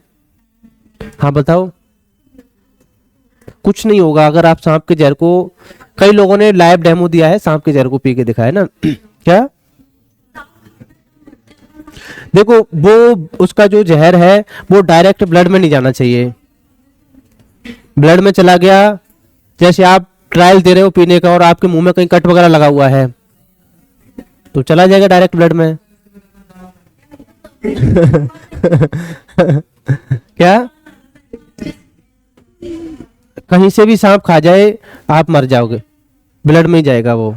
और अगर आपने सांप का जहर पी लिया तो आप नहीं मरोगे। लेकिन इसका मतलब ऐसा नहीं कि ऐसे स्टंट आप घर पे ट्राई करोगे। हाँ डिस्क्लेमर लगा हुआ है आगे, don't try the stunt at home. तो घर पे ट्राई नहीं करने है ना, क्योंकि आपके मुंह में कहीं कट वगैरह लगा हो और उसके थ्रू चला गया ब्लड में तो बस हो गया आपका काम। हाँ तो मैं तो बोल दूंगा पहले डिस्क्लेमर लगा हुआ था आगे। तो समझ में आ गई बात। तो प्लाज्मा थेरेपी समझ में आ गई क्या होती है। तो ऐसी सांप का जो जहर होता है ना, अब सांप के भी कई टाइप के जहर होते हैं ना, लेकिन बने होते हैं सारे प्रोटीन से। तो जैसे हम क्या करते हैं, किसी में सांप के जहर को इंजेक्ट कराते हैं बहुत कम लिटिल अमाउंट में ना, जिससे कि आदमी मर नहीं पाए। आदमी में नहीं कराते, मतलब बहुत सारे ऑर्गेनिज्म है अपने पास में, उनमें कराते हैं। हाँ तो उससे क्या होगा, वो भी एक प्रोटीन ही आपको पता है, जब वो ब्लड में जाएगी तो उसके अगेंस्ट में एंटीबॉडी बनेगी, और उन एंटीबॉडी को क्या करते हैं, जैसे हॉस्पिटल वगैरह में रख लेते हैं पहले से है ना, उसको एंटीवीनम बोलते हैं ना। तो वो किससे बनी है, वो वीनम से ही बनी है एक्चुअल में ना। तो अब उसमें भी ऐसा नहीं है कि मतलब जैसे आपको काटा तो कोबरा ने है और आपको पता नहीं है, दूसरे की दे दी तो ऐसा नहीं काम कर जाएगी वो। मतलब एक टाइप है उनका, है ना, कि इस टाइप के जो है ना इस कैटेगरी में आएंगे। तो नॉर्मली क्या है कि इनकी भी एक स्टडी होती है पूरी ना सांपों की, इसको क्या सर्पेंटोलॉजी बोलते हैं शायद, सर्पेंटोलॉजी। तो इनकी एक स्टडी है पूरी। तो इन कोई भी जो अपने सारे सांप तो जहरीले हैं नहीं, इंडिया में बहुत कम जहरीले हैं, लेकिन उनके चक्कर में जो जहरीले नहीं है वो मारे जाते हैं बेचारे, है ना। जैसे सबसे बड़ा जो जहरीले हमारे यहाँ पे गो, चंदन गो, इनको बताया जाता है ना, जबकि उनमें तो वो हमारे यहाँ गांव में ऐसे ले सकते हो आप उनको। हमारे वहां तो उसको कनिष्का बोलते हैं, श्यावड़ बोलते हैं। हाँ देखिए आपने श्यावड़ किसी ने, हाँ ऐसे बोलते हैं कि उसकी दोनों तरफ मुंह होता है, लेकिन होता नहीं एक्चुअल में ना, ये कहावतों में है केवल। क्या वो आपको लगता है कि इसका मुंह है, ये नहीं होता मुंह। वो हर जगह यही कहावत है, किंवदंती है कि इसके दो मुंह होते हैं, 6 महीने एक तरफ मुंह से चलती है, फिर अगले 6 महीने दूसरे चलती है, हर तरफ यही कॉमन कहावत है। क्या कुछ नहीं है ये, बस इसकी वजह से पता नहीं कितने एनिमल मारे गए इन किंवदंतियों की वजह से। क्या अरे एक सांप होता है, वो रेडिश कलर का होता है, और वो सांप भी नहीं है एक्चुअल में। इस वजह से उसको कई लोग दुमई भी बोलते हैं, दुमई भी बोलते हैं कई लोग उसको। क्या हमारे यहाँ इसको श्यावड़ बोलते हैं, और कई लोग इसको दुमई बोलते हैं। रेडिश कलर की होती है और लगभग इतनी बड़ी होती होगी, बस, है ना, इतनी बड़ी होती है। तो ऐसा क्या गांव में मिलती है, खूब मिल जाती है खेतों में। खाती नहीं है और ना जहरीली होती है ये। हमारे यहाँ तो मान्यता ये है कि ऐसे निकल भी जाती है तो उसके वो पैर वगैरह छूते हैं, मतलब उसके ये है क्या क्या मतलब ये कुल मिला के ये है कि ये ऑर्गेनिज्म को प्रिजर्व करने का एक तरीका है, मतलब। हाँ खरीदते हैं हमारे यहाँ। अरे ये तांत्रिक वगैरह जो होते हैं ना, उन्होंने किस पे, अरे ऐसा नहीं है, तांत्रिक वगैरह में बनाया हुआ है कि आप इसको लाओगे, इसकी पूजा करोगे तो मतलब आप करोड़पति बन जाओगे, ये वो इस तरीके की किंवदंतियां हैं मार्केट में, मतलब ये है, इस तरीके की किंवदंतियां हैं। बाकी मेडिसिनल यूज के लिए अगर ऐसा हो तो इनका पालन भी होता है सांपों का, है ना, आपको पता है ना, जैसे चाइना वगैरह में खूब सांप पालते हैं, आपको पता है ना। क्या हाँ तो सांप पालते हैं खाने के लिए, चाइना में बिच्छू भी पालते हैं खाने के लिए, और चाइना में छिपकली पालन भी करते हैं खाने के लिए। छिपकली भी खाते हैं चाइना में ना। तो देखो इसका ऐसा आपको लगता है कि इसके दो मुंह होते हैं, लेकिन एक ही मुंह होता है। लेकिन ये गांव में पुराने टाइम से किंवदंतियां चली हुई आ रही हैं। तो पहले क्या था कि आपको पता है यूट्यूब गूगल ऐसा कुछ था नहीं बिल्कुल भी, है ना, तो जो हम केवल सुन लेते थे वही परम सत्य हुआ करता था। समझ में आ रही बात। अब जैसे आप में से हर किसी के दादाजी या नाना जी ऐसे रहे होंगे जिनसे भूत ने बीड़ी मांगी होगी। हाँ हर किसी के गांव में उसमें मिल जाएंगे ना ऐसे दादाजी या नाना जी। लेकिन अब जैसे अपन बड़े हो गए, अब वो भूत क्यों नहीं मिलते ये बताओ। कहाँ किस मिला है आपको? नहीं, सुनने की बता रहा हूँ। क्या हाँ आपने भूत देखा है मतलब? फिर तो बताओ कैसा दिखता है, फिर तो बताओ कैसा दिखता है। हाँ हाँ हाँ ठीक है। अब उसके थोड़े दिन पहले मैं खराब ही जिनने वहाँ पे पार्टी खाई। हाँ लिटरली है। अरे सुनने में क्या जा रहा है, अगर ऐसा नहीं है कि नहीं होते, लेकिन होते हैं।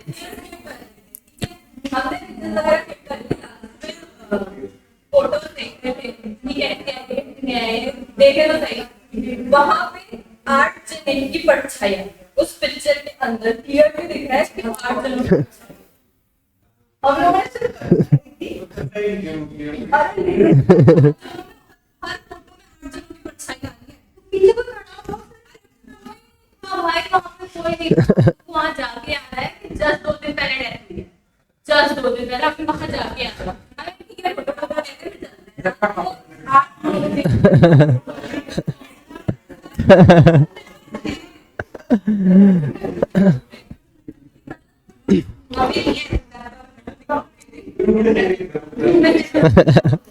अरे देखो ऐसा नहीं है कि नहीं होते, लेकिन आजकल जो पढ़े लिखे लोग हैं ना, इनसे टकराते नहीं हैं। देखो इसकी रियलिटी ये है, मैं आपको बताता हूँ।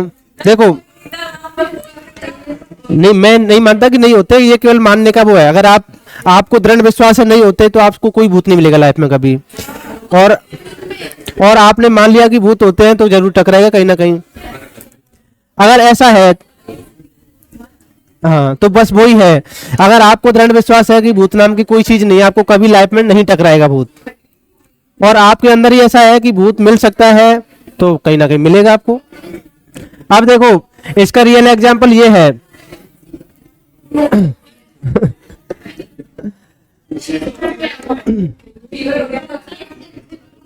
क्या?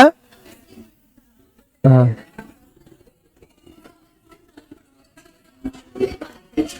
भैया इधर देखो, देखो एक आपको रियल एग्जांपल बता रहा हूँ। मान लेते हैं भूत, देखो रियल में तो कुछ ना कुछ ऐसा होता है ना, नेगेटिव पावर होती है। लेकिन आपको एक रियल एग्जांपल दे रहा हूँ। आपने गांव में देखा होगा कि हर किसी पे, जो गांव में गरीब लेडीज वगैरह नॉर्मली होते हैं, जो मिडिल क्लास वाले, उन पे किसी ना किसी पे भूत प्रेत माता और ये आते ही रहते हैं, है ना? क्या आपने कभी किसी करोड़पति पर ही आते हुए देखे हैं? जबकि उन पे आने पे तो कितना प्रॉफिट है, वो है ना, कहीं घूमने के लिए आते जाते रहते हैं, कितना घूमने को मिलेगा ना उनके साथ में। एक गरीब लेडीज पे आके क्या मिलेगा उसको, ये बताओ। पैसे वाले पे आए तो वो कहीं ना कहीं फॉरेन में घूमने जा रहा है उसके साथ, कहीं जा रहा है, कहीं 5 स्टार होटल में नाश्ता कर रहा है उसके साथ, वहां कुछ मिल भी सकता है। फिर वो गरीब लोगों पे क्यों क्या मिलेगा वहां पे, ये बताओ। तो सारा ये पैसे का वो है, मतलब है ना। जैसे ही पैसा आता है आदमी के पास, अपने आप उसकी लाइफ से भूत प्रेत सब दूर हो जाते हैं।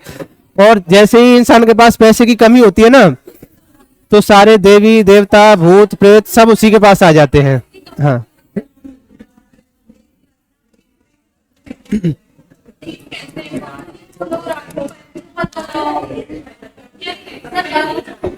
क्या? मैं अभी बालाजी गया नहीं, अभी जाऊंगा तब आपको बताऊंगा। हाँ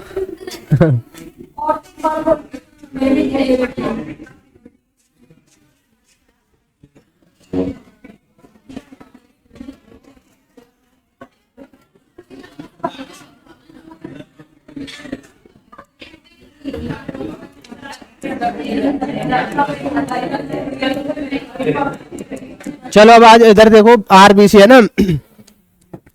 आरबीसी कहां पर बनती है बॉडी में? कहां पर बनती है आरबीसी? बोन मैरो में। लेकिन जब याद करो, जब हम एम्ब्रियोनिक कंडीशन में थे, तो उस टाइम पे तो बोन ही नहीं थी इतनी। तब आरबीसी थी या नहीं थी? थी आरबीसी। तो जैसे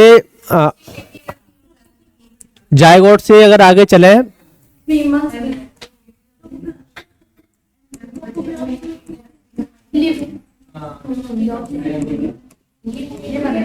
फीटस और अडल्ट,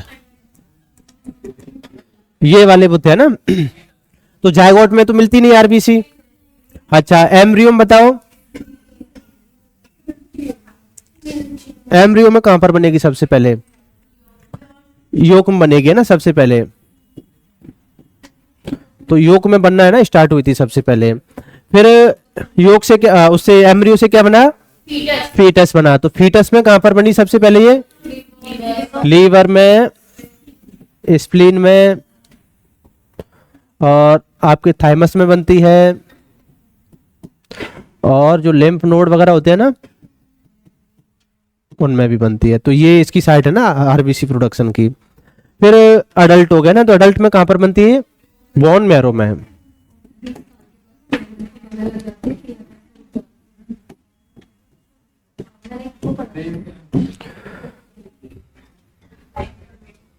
देखो एम्ब्रियो में जो अपने में, अगर एडल्ट की बात करें, तो एडल्ट में तो कौन सी मिलती है? अल्फा 2 और अल्फा 2 गामा टू या डेल्टा टू? डेल्टा होती है ना, गामा इसमें होगी फीटस में। तो इसको तो हम बोलते हैं मेजर, और इसको क्या नाम दिया था? मतलब ये ओनली 2% ही मिलती है बस, है ना। लगभग 98% कौन सी मिलती है? Alpha two beta two. अच्छा, फिर है आपकी योग में कौन कौन सी सब यूनिट मिलती है? जीटा टू और एप्सिलॉन टू। और फीटस में अल्फा टू और गामा टू। सबसे ज्यादा एफिनिटी हीमोग्लोबिन कौन से हीमोग्लोबिन की होगी? अडल्ट की सबसे ज्यादा होती है एफिनिटी, या एम्ब्रियो की होती है सबसे ज्यादा? एम्ब्रियो की सबसे ज्यादा होती है, क्योंकि ये मम्मी के ब्लड से भी है ना ऑक्सीजन ले सकता है, तो इसका मतलब एम्ब्रियो की ज्यादा होगी। एम्ब्रियो की ज्यादा क्यों होती है एफिनिटी? आपको बताया होगा रीजन कभी ना कभी। हाँ, तो क्यों होती है ज्यादा एफिनिटी एम्ब्रियो की?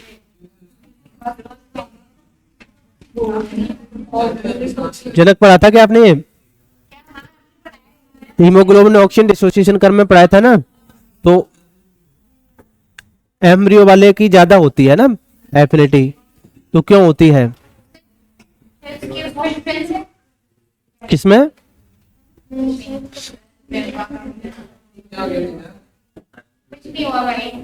हाँ, तो आपको बताया था ना उस टाइम पे, तो क्या बताया था ये पूछ रहा हूं मैं। कनिष्का नहीं पढ़ी थी आपने? बायो केम पढ़ी थी। तो आपकी वो कैपेसिटी कितनी है याद रखने की, मतलब कि इतने दिन तक अपने को याद रहता है, या ऐसे डिपेंड करता है कि वो कौन सी बात थी, इस पे डिपेंड करता है। तो आपको कुछ बताए थे ना, रीजन बताए होंगे कि कुछ फैक्टर होते हैं जो हीमोग्लोबिन और ऑक्सीजन की एफिनिटी को अफेक्ट करके जाते हैं। तो उनमें एक फैक्टर 2,3 बीपीजी बताया होगा ना। 2,3 बीपीजी जो होता है वो एफिनिटी को घटा देता है ना, डिक्रीज कर देता है। लेकिन एम्ब्रियो की जो हीमोग्लोबिन की चेन होती है उसके साथ में 2,3 बीपीजी बाइंड ही नहीं कर सकता, तो उसकी एफिनिटी को नहीं घटा सकता वो। ये बताई थी नहीं वाली बात, तो फिर याद क्यों नहीं आ रही अभी? अब याद आ गई।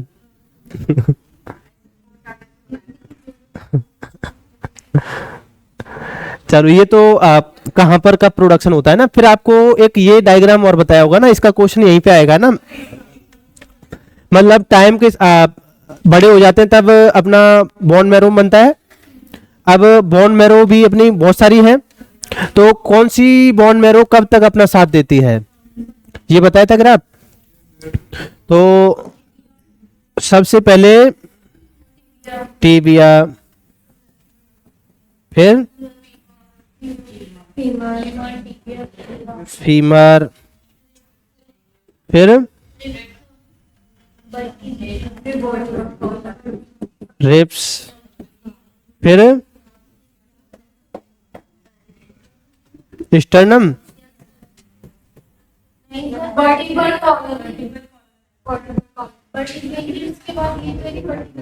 रिब्स, वर्टिब्रा, फिर आपको बाद में चेंज करवा के कौन सा लिखाया था? क्वेश्चन आया था ना ये। तो क्या लिखवाया था रिब्स के बाद में? स्टर्नम होगा ना।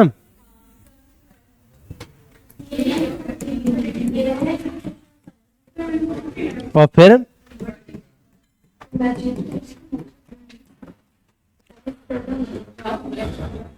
ये सादिया परिणाम है कि आप दूसरे दिन नहीं आए होंगे, एक दिन आके एक दिन नहीं आने का वो है ये।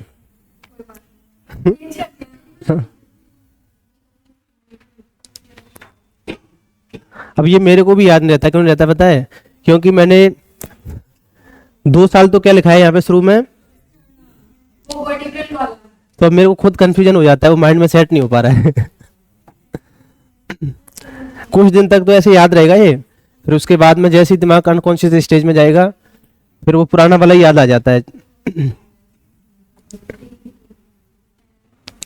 ये क्वेश्चन आ चुका है ना 2-3 बार, आपको पता है ना ये वाला।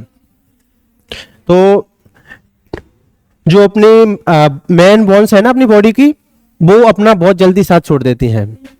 तो जो छोटी बोन है बॉडी की, वो लंबे टाइम तक साथ में रहती है अपने, है ना। तो देखो टिबिया फीमर सबसे मजबूत बोन है ना अपनी बॉडी की, और सबसे पहले यही साथ छोड़ती हैं।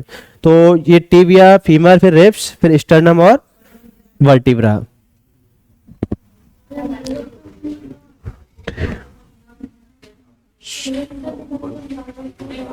VSR।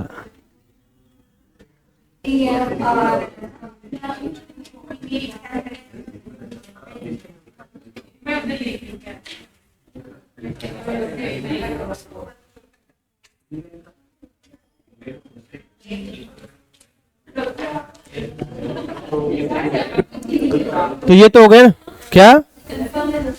हाँ अब तो सही है। चलो अब जो आरबीसी नॉर्मल अगर ब्लड में बात करें तो आरबीसी के अंदर आरबीसी का आपको बताया था ना, आरबीसी की जो टोनिसिटी है वो कितनी होती है? 0.9। हाँ ये बताई थी, ये याद रख लेना है ना, ये आ चुका है।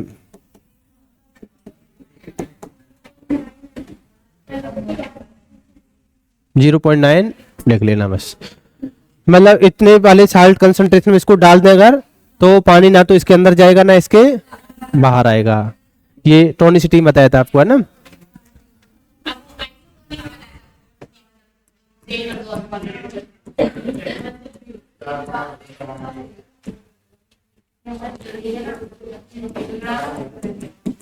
ये सुना है आपने हेमाटोक्रिट?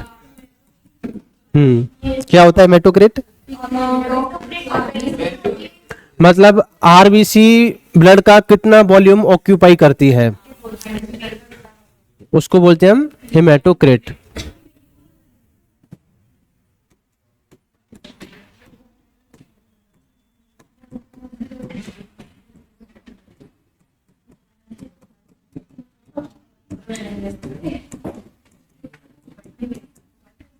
ये फीमेल में तो रेशियो रहता है 38 से लगभग 46% के लगभग, और मेल में रहता है लगभग 40 से 54%।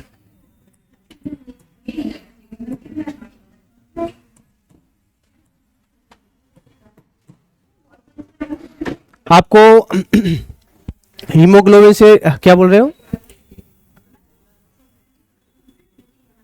और एक वर्ड बताया था आपको, पॉलीसाइथीमिया। मतलब आरबीसी का नंबर जब नॉर्मल से इंक्रीज हो जाए ना, लगभग 65% तक पहुंच जाता है ना कभी कभी, तो उसको हम क्या बोल देते हैं? पॉलीसाइथीमिया।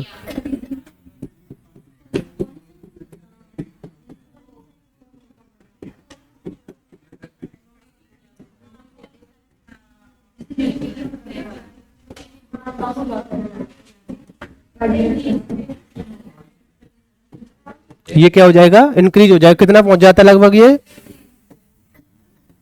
65% तक पहुंच जाता है ना आरबीसी का नंबर। और शेप आपको पता ही कैसा होता है आरबीसी का? शेप कैसा होता है?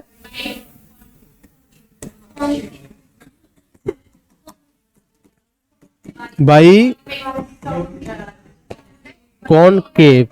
तो इसका कोई फायदा है या ऐसे ही हमने रैंडमली हो गया इसका शेप ऐसा? क्या फायदा होता है?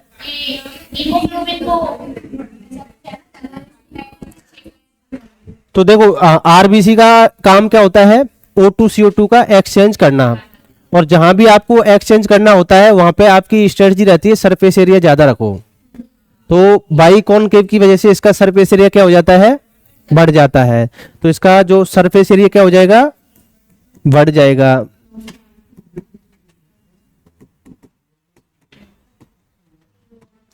अच्छा, दूसरा बाई कॉनकेव शेप तो जानते हो ना? मतलब जैसे ये एक बॉल लाइक स्ट्रक्चर है और इसको आप ऊपर और नीचे से ऐसे दबा दो तो वो कैसा हो जाएगा? बाई कॉनकेव हो जाएगा।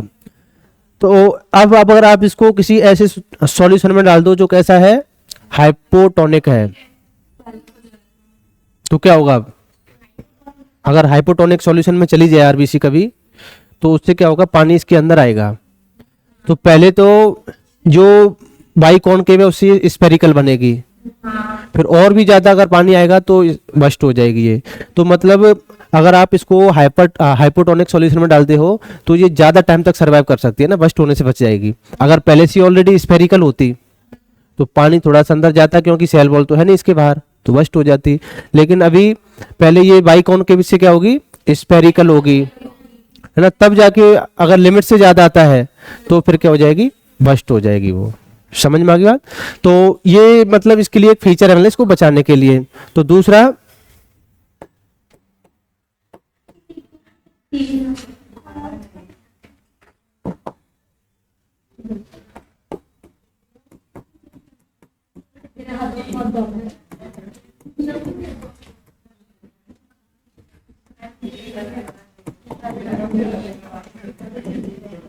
हाइपरटोनिक में, हाइपोटोनिक में, तो इसलिए ये हमने रैंडम नहीं रखा है सिर्फ, ये इसकी हेल्प करके जाता है ना कहीं ना कहीं।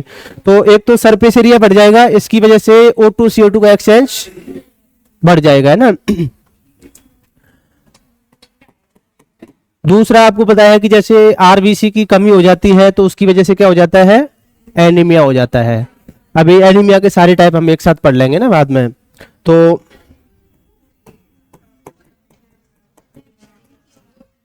डेफिशिएंसी से क्या हो जाएगा, एनीमिया हो जाएगा, है ना। एनीमिया के कई टाइप होते हैं, वो हम पढ़ लेंगे आगे। एनीमिया का मतलब क्या समझते हो वैसे आप, खून की कमी एनीमिया। एनीमिया का मतलब है O2 CO2 एक्सचेंज जो है ना वो कम हो जाए अपना, किसी भी रीजन से हो जाए वो। लेकिन ये होगा मेनली किससे, आरबीसी की वजह से ही। देखो अगर खून कम हो गया तो आरबीसी भी कम हो जाएगी, तो ऑब्वियसली एनीमिया हो जाएगा। हाँ, गांव में तो मतलब खून की कमी को ही एनीमिया बोला जाता है ना, खून की कमी हो गई, ब्लड कम होगा तो सब कुछ ही कम होगा, सीधी बात यह है, सारे कंपोनेंट कम होंगे। अच्छा सुबह अगर ब्लड का वॉल्यूम कम होता है, मान लो ब्लड का वॉल्यूम कम हो गया तो ब्लड प्रेशर बढ़ेगा या घटेगा, हाँ कम होगा। और ब्लड का वॉल्यूम अगर बढ़ जाए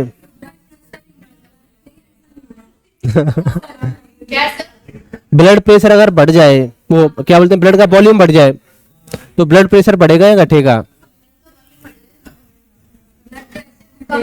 चलो अब दूसरा एग्जांपल देता हूँ जो एग्जाम में क्वेश्चन आया हुआ है ना। मतलब होता क्या है कि एक आदमी था, उसने बहुत ज्यादा अल्कोहल पी लिया। तो आदमी ने अल्कोहल पी लिया, भूख लगेगी इसको, अब वो खाना खाएगा। तो ठीक है, खाना खाने की तो उसने मेंशन कर नहीं रखा था उसमें क्वेश्चन में, ऐसे उसने अल्कोहल पी लिया। और उसके बाद में अल्कोहल क्या करता है, एक हार्मोन होता है एडीएच, एडीएच सुना होगा ना सबने, एंटी डायूरेटिक हार्मोन। तो अल्कोहल उस एडीएच को ब्लॉक कर देता है। अब एडीएच करता क्या था वैसे, एंटी डायूरेटिक हार्मोन है, तो मतलब यूरिनेशन को कम करता है कुल मिला के। क्या रीएब्जॉर्प्शन ज्यादा करता है तो यूरिनेशन को कम करेगा, क्या, हाँ एडीएच को बोलते हैं वैसोप्रेशन। तो अब क्या होगा, एडीएच ब्लॉक हो जाएगा, तो अब जो किडनी में रीएब्जॉर्प्शन होता है ना डीसीटी वगैरह में, वो नहीं हो पाएगा, तो ज्यादा से ज्यादा वाटर लॉस हो जाएगा ब्लड से यूरिन की फॉर्म में। तो अब वो फ्रीक्वेंटली यूरिनेशन के लिए जाएगा आदमी बार बार, तो उसकी वजह से उसकी बॉडी में पानी की कमी हो जाएगी, तो ब्लड का वॉल्यूम क्या हो जाएगा, कम हो जाएगा। तो अब इस कंडीशन में ब्लड प्रेशर बढ़ेगा घटेगा वो ही रहेगा, या कुछ कह नहीं सकते। तो क्या होगा, अभी अभी आपने क्या बताया था, ब्लड प्रेशर बढ़ेगा, वॉल्यूम कम होगा। हाँ अभी भी ब्लड वॉल्यूम कम हो गया तो क्या होगा। और अभी अभी आपने क्या बताया था जब मैंने पूछा था, मैंने बोला था ना कि जब ब्लड का वॉल्यूम बढ़ेगा तब तो आपने बताया था कि ब्लड प्रेशर बढ़ेगा, और ब्लड का वॉल्यूम कम होगा तो लेकिन इसका अपोजिट होगा। अभी अभी आपने बताया था ना कि ब्लड का वॉल्यूम कम होगा तो ब्लड प्रेशर कम होगा, और ब्लड का वॉल्यूम बढ़ेगा तो ब्लड प्रेशर बढ़ेगा। यही तो बताया था आपने। अब इस केस में क्या होगा बताओ, क्वेश्चन आया हुआ है ना एग्जाम में ना, एक क्वेश्चन बीड़ी गुटखा दारू सिगरेट से फिक्स है ना, अपने एग्जाम में आता ही आता है ना है? हाँ एक क्वेश्चन आता है फिक्स है ना। इससे पहले आईएएससी ने पूछा था वो कि अगर किसी आदमी ने ज्यादा देसी दारू पी ली है तो उसके उपचार के लिए क्या करोगे आप, तो उसको ब्रांडेड पिलाएंगे। हाँ हाँ, तो ये आईएएससी ने पूछा था। तो मतलब दारू इतनी खराब चीज तो नहीं है ना, क्योंकि क्वेश्चन आ रहा है, क्वेश्चन आ रहा है यहाँ से है ना लगातार। तो जनक बताओ क्या होना चाहिए, अगर आदमी ज्यादा दारू पी लेगा तो उसका बीपी बढ़ेगा घटेगा, या कुछ कह नहीं सकते, तीन ऑप्शन है आपके पास। हाँ हाँ बताओ, बढ़ेगा। तो मतलब आप ये कहना चाह रहे हो कि ब्लड का वॉल्यूम अगर घटेगा तो ब्लड प्रेशर बढ़ेगा।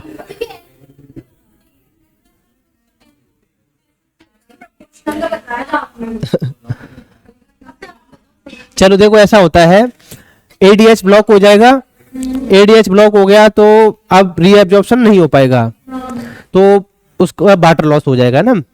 तो पहली बात तो ये कि अगर घर में कोई बहुत ज्यादा दारू पी के आ जाता है तो उसको कमरे में बंद नहीं करना है ना। हाँ क्योंकि उसको पानी की जरूरत है ना अभी। हाँ बंद कर देते हो तो पानी के लिए व्यवस्था रख दो उसमें ना। हाँ और क्योंकि एडीएच ब्लॉक हो गया उसका ज्यादा पी ली तो उसके बाद में बार बार यूरिनेशन के लिए जाएगा, वो पानी का लॉस होगा ना बॉडी से, तो डिहाइड्रेशन की वजह से उसकी डेथ हो सकती है, कई जगह हो गई है ना ऐसी डेथ। तो इसलिए ये ध्यान रखना है, ज्यादा पी के आ जाता है तो पानी की व्यवस्था जरूर रखें ना। ये है कि यूरिनेशन का तो ये है कि सुबह वो आप धो सकते हो ना उसको, लेकिन लेकिन पानी की व्यवस्था जरूर रखनी है ना। अब क्या होगा कि अब जो वाटर का लॉस हुआ है ना उसकी वजह से ब्लड में भी दो एलिमेंट थे ना, एक तो फॉर्म्ड एलिमेंट और एक प्लाज्मा। तो फॉर्म्ड एलिमेंट तो कम होगा नहीं, वो तो जाता नहीं किडनी में, उसमें केवल क्या निकलता है पानी, और पानी जो है प्लाज्मा का पार्ट है, बस 92% पानी से बना था। तो ब्लड में से केवल पानी पानी निकल गया तो ब्लड जो है वो गाढ़ा हो जाएगा, कंसंट्रेट हो जाएगा, और ज्यादा कंसंट्रेट को ब्लड को पंप करने में जोर आएगा, तो ब्लड प्रेशर बढ़ जाएगा। समझ में आ गई बात? तो देखो नॉर्मली हाँ उसमें होता है ब्लड वैसो डायलेशन और वैसो कॉन्स्ट्रिक्शन से। अगर किसी का वैसो कॉन्स्ट्रिक्शन हो गया है या कहीं ऑब्स्ट्रक्ट हो गई है कोई है ना आर्टरी वेन वगैरह, तो ब्लड प्रेशर बढ़ जाता है उसका, या कोई ज्यादा चिकना वगैरह खा लेता है तो डिपोजिशन हो जाता है वॉल पे, तो उसका ल्यूमेन सकरा हो जाता है। तो हार्ट अटैक क्या है, मतलब हार्ट अटैक और ब्लड प्रेशर, अगर वही डिपोजिशन हार्ट में भी तो जाती है ना कोरोनरी आर्टरी, अगर उन पे हो जाए तो हार्ट अटैक हो जाएगा। कभी कभी ऐसा होता है, हार्ट अटैक में क्या होता है, जैसे आपने देखा होगा कि पेड़ अपने फल खुद नहीं खाते, नदियां अपना पानी खुद नहीं पीती, तो हार्ट का काम होता है पूरी बॉडी को ब्लड सप्लाई करना। लेकिन आपको पता ना कि खुद हार्ट को भी जरूरत होती है ब्लड की। हेलो हाँ, तो क्या होता है जो हार्ट में जाती है ना कोरोनरी आर्टरी, उनमें भी डिपोजिशन हो जाए तो जो हार्ट दूसरों को ब्लड सप्लाई दे रहा है उस खुद के पास सफिशिएंट ऑक्सीजन नहीं आ पाएगी, तो क्या होगा फिर हार्ट फेल्योर, हार्ट अटैक, दो अलग अलग टर्म्स है वैसे, तब कंडीशन आती है। और एक कंडीशन आती है बीपी हाई वाली, वो कब होगी, जो पूरी बॉडी को ब्लड सप्लाई दे रहा है, तो बॉडी में जो आर्टरी है उनमें अगर डिपोजिशन हो गया तो बीपी हाई हो जाएगा। और हार्ट अटैक में खुद हार्ट के पास जो ब्लड आ रहा है ना, हार्ट में भी आर्टरी होती है ना खुद के लिए। बीपी लो में या तो ब्लड का वॉल्यूम कम हो जाए या फिर वैसोडाइलेशन हो जाए तो बीपी लो हो जाएगा। समझ में आ गई बात? ये क्या उससे ऐसा होता है कि वो नींबू का पानी जो है वो थोड़ा सा ब्लड में जाएगा तो उसमें आयरन कंसंट्रेशन वगैरह बढ़ेगी, तो उसका ऑस्मोटिक प्रेशर बढ़ेगा थोड़ा सा, तो जो ब्लड का वॉल्यूम है वो थोड़ा सा बढ़ जाएगा। ऑस्मोटिक प्रेशर बढ़ेगा ब्लड का वेसल्स में तो ब्लड का वॉल्यूम भी बढ़ेगा, और ब्लड का वॉल्यूम बढ़ेगा तो बीपी थोड़ा सा बढ़ जाएगा। समझ में आ गई बात? तो देखो अगर ब्लड का वॉल्यूम बढ़ता है तो ब्लड प्रेशर बढ़ता है। ब्लड का वॉल्यूम अगर बढ़ेगा, ये कब बताया? मैंने नहीं बताया ऐसा बिल्कुल भी। अभी तो पूरा एक्सप्लेन किया ही नहीं, अभी तो मैं एक्सप्लेन कर रहा था उस बात को। अगर ब्लड का वॉल्यूम बढ़ेगा तो ब्लड प्रेशर बढ़ेगा।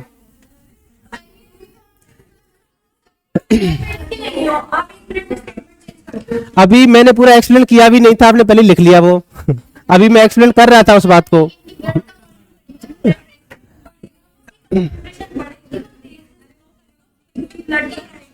अभी मैं उसको एक्सप्लेन कर रहा था पूरा, आपने पहले लिख लिया वो। अभी लिखना नहीं था वो, अभी तो मैं पूरा बता रहा था आपको।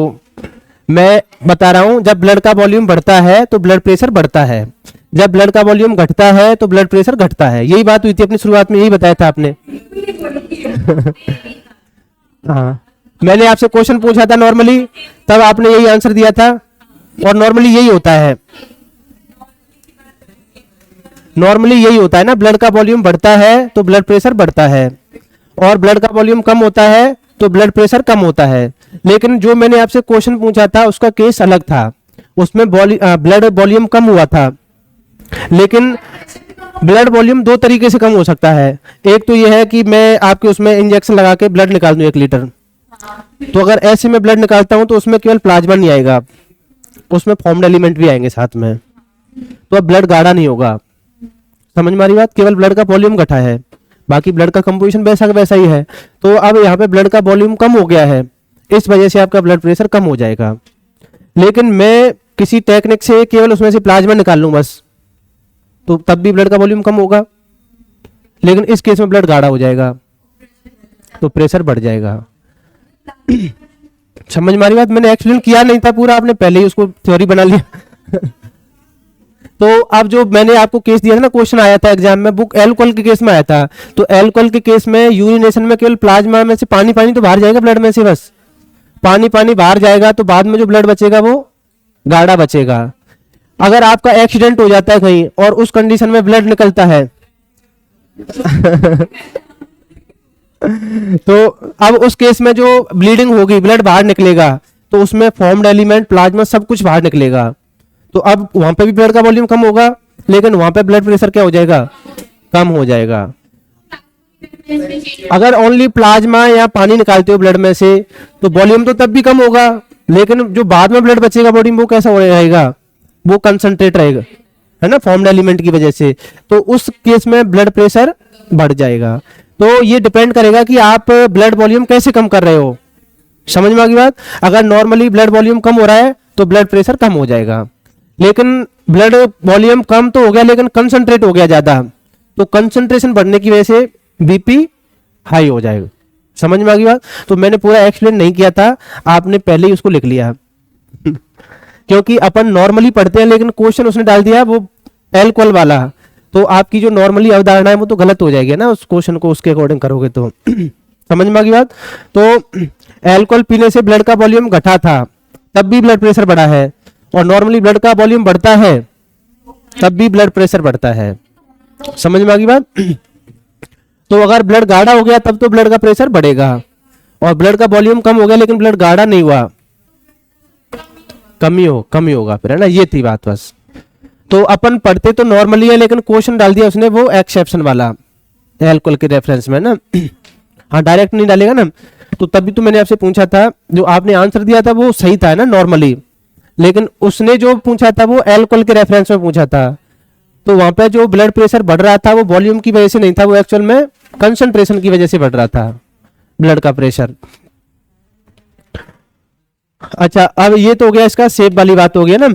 शेप कैसा होता है? बाइकॉनकेव, और इसकी डेफिशिएंसी से क्या हो जाता है? एनीमिया हो जाता है। अच्छा, एक वर्ड और मैंने आपको बताया था ऑलरेडी, मेथेमोग्लोबिन। मैं टीमोग्लोबिन बोला होगा शायद आपने, मैट हीमोग्लोबिन याद है किसी को? क्या?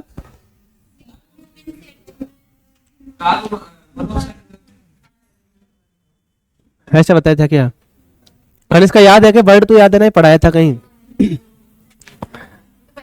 बताया था, लेकिन क्या बताया था इसके बारे में? अगर ऐसे तो एग्जाम में आएगा तो कंफ्यूजन ही रहेगा ना, कोई CO2।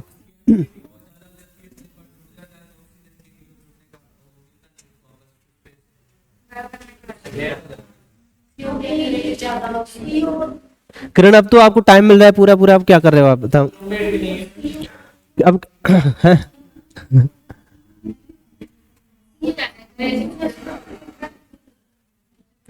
देखो आपको बताया था मैंने चलो ये तो बताया होगा कि हीमोग्लोबिन के साथ में जो ऑक्सीजन जुड़ता है it is oxygenation not oxidation, ये बात बताई थी ना। हीमोग्लोबिन और ऑक्सीजन का जुड़ना ऑक्सीजनेशन होता है ना कि ऑक्सीडेशन होता है, क्योंकि उसमें जो Fe+2 फॉर्म होती है ना वो चेंज नहीं होती। ऑक्सीजन जुड़ने के बाद में भी कौन सी फॉर्म में रहेगी? Fe+2 में ही रहेगी।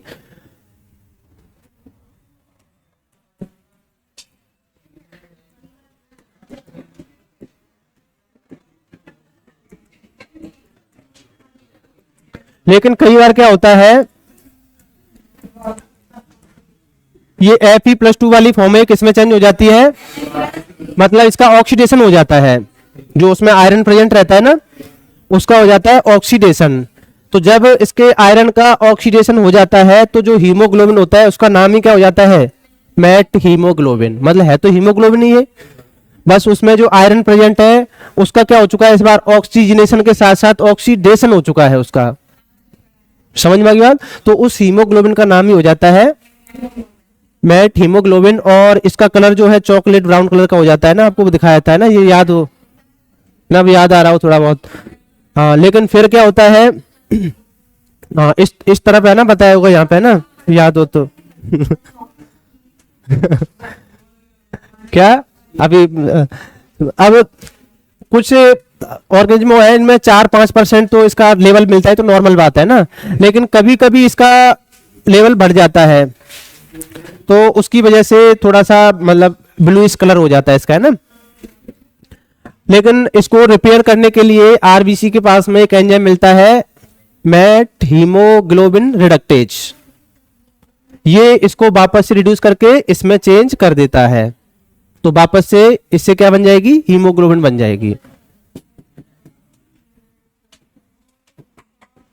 समझ में आ गई दोनों बातें?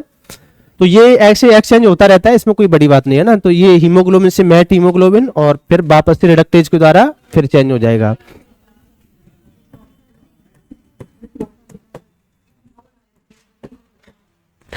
अभी तक अगर पढ़ाई स्टार्ट नहीं की है तो अभी भी कर सकते हो ना, अभी कुछ बिगड़ा नहीं है वैसे। अभी भी नहीं किए स्टार्ट तो अभी भी कर सकते हो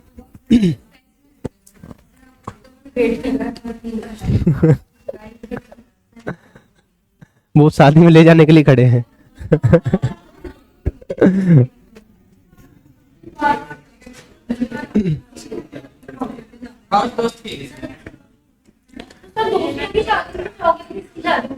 बात तो सही है, लेकिन दिक्कत क्या है सादिया की दोस्त बहुत ज्यादा हैं तो अभी मैरिड है नहीं ज्यादातर, अभी 2-3 साल में निपट जाएंगे हाँ इस वजह से तो मैं भी